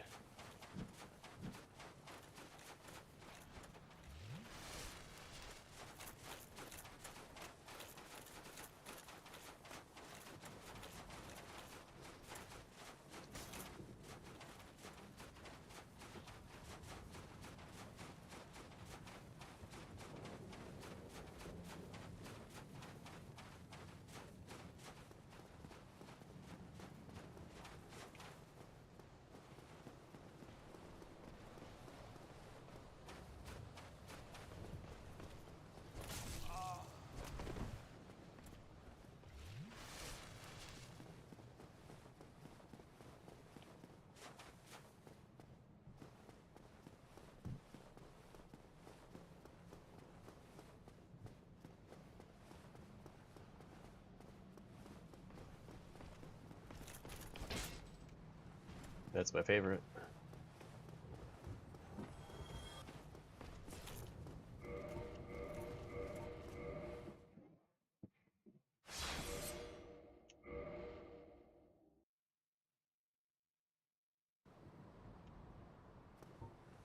All right.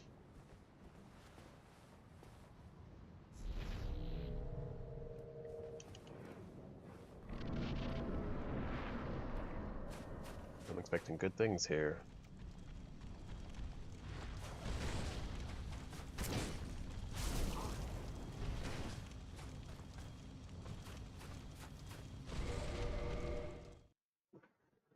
All right, that was okay.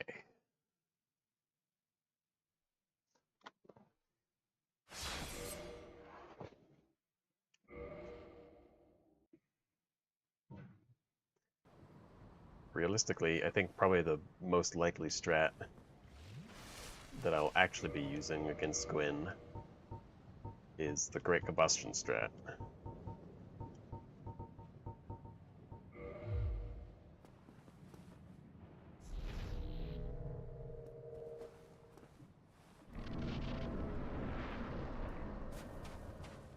Yeah, this thing was cool.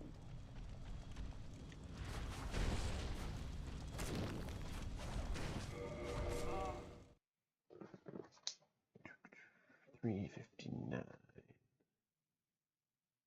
Yeah, not ideal considering the fight would clearly last a while with that damage and bad stagger, so probably not going to be those weapons.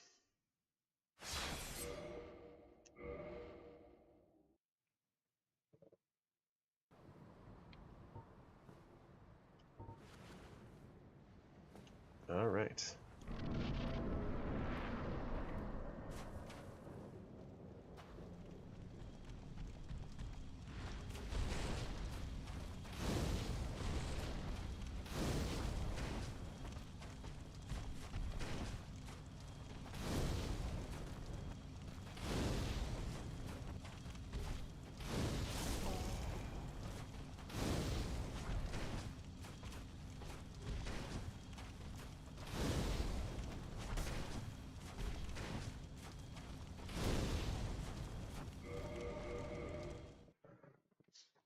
Pretty good damage.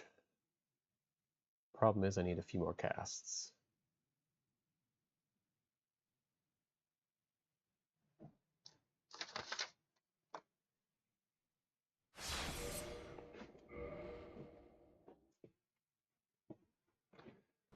That comes the really tricky part where we try and get off a round of Chaos Storm.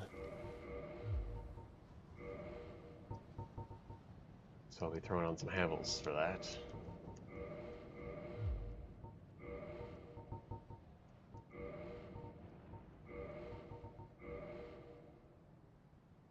Probably should use Iron Flesh as well, but didn't think it, so...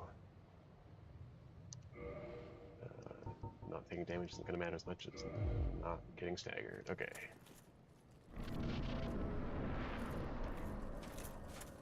Okay, can still roll, it's good.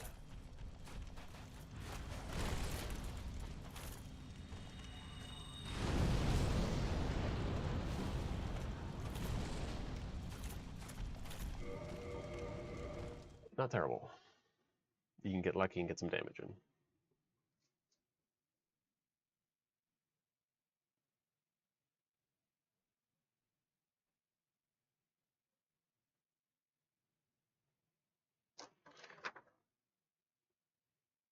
Alright.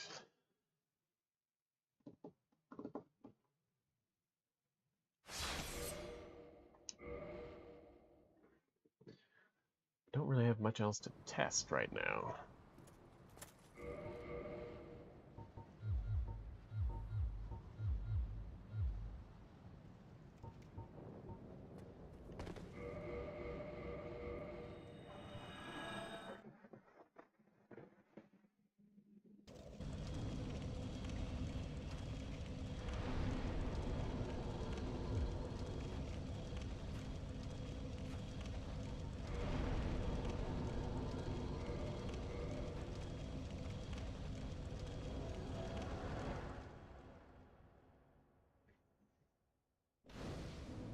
So, I think what I'm going to do is I'm going to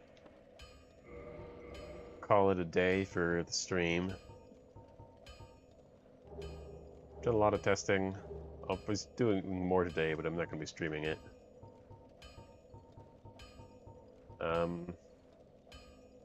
Yeah, thanks to everyone who came in, stuck around.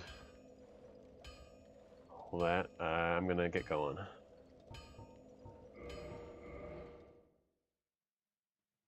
Blindfolded run eventually. Exactly. Alright, see ya.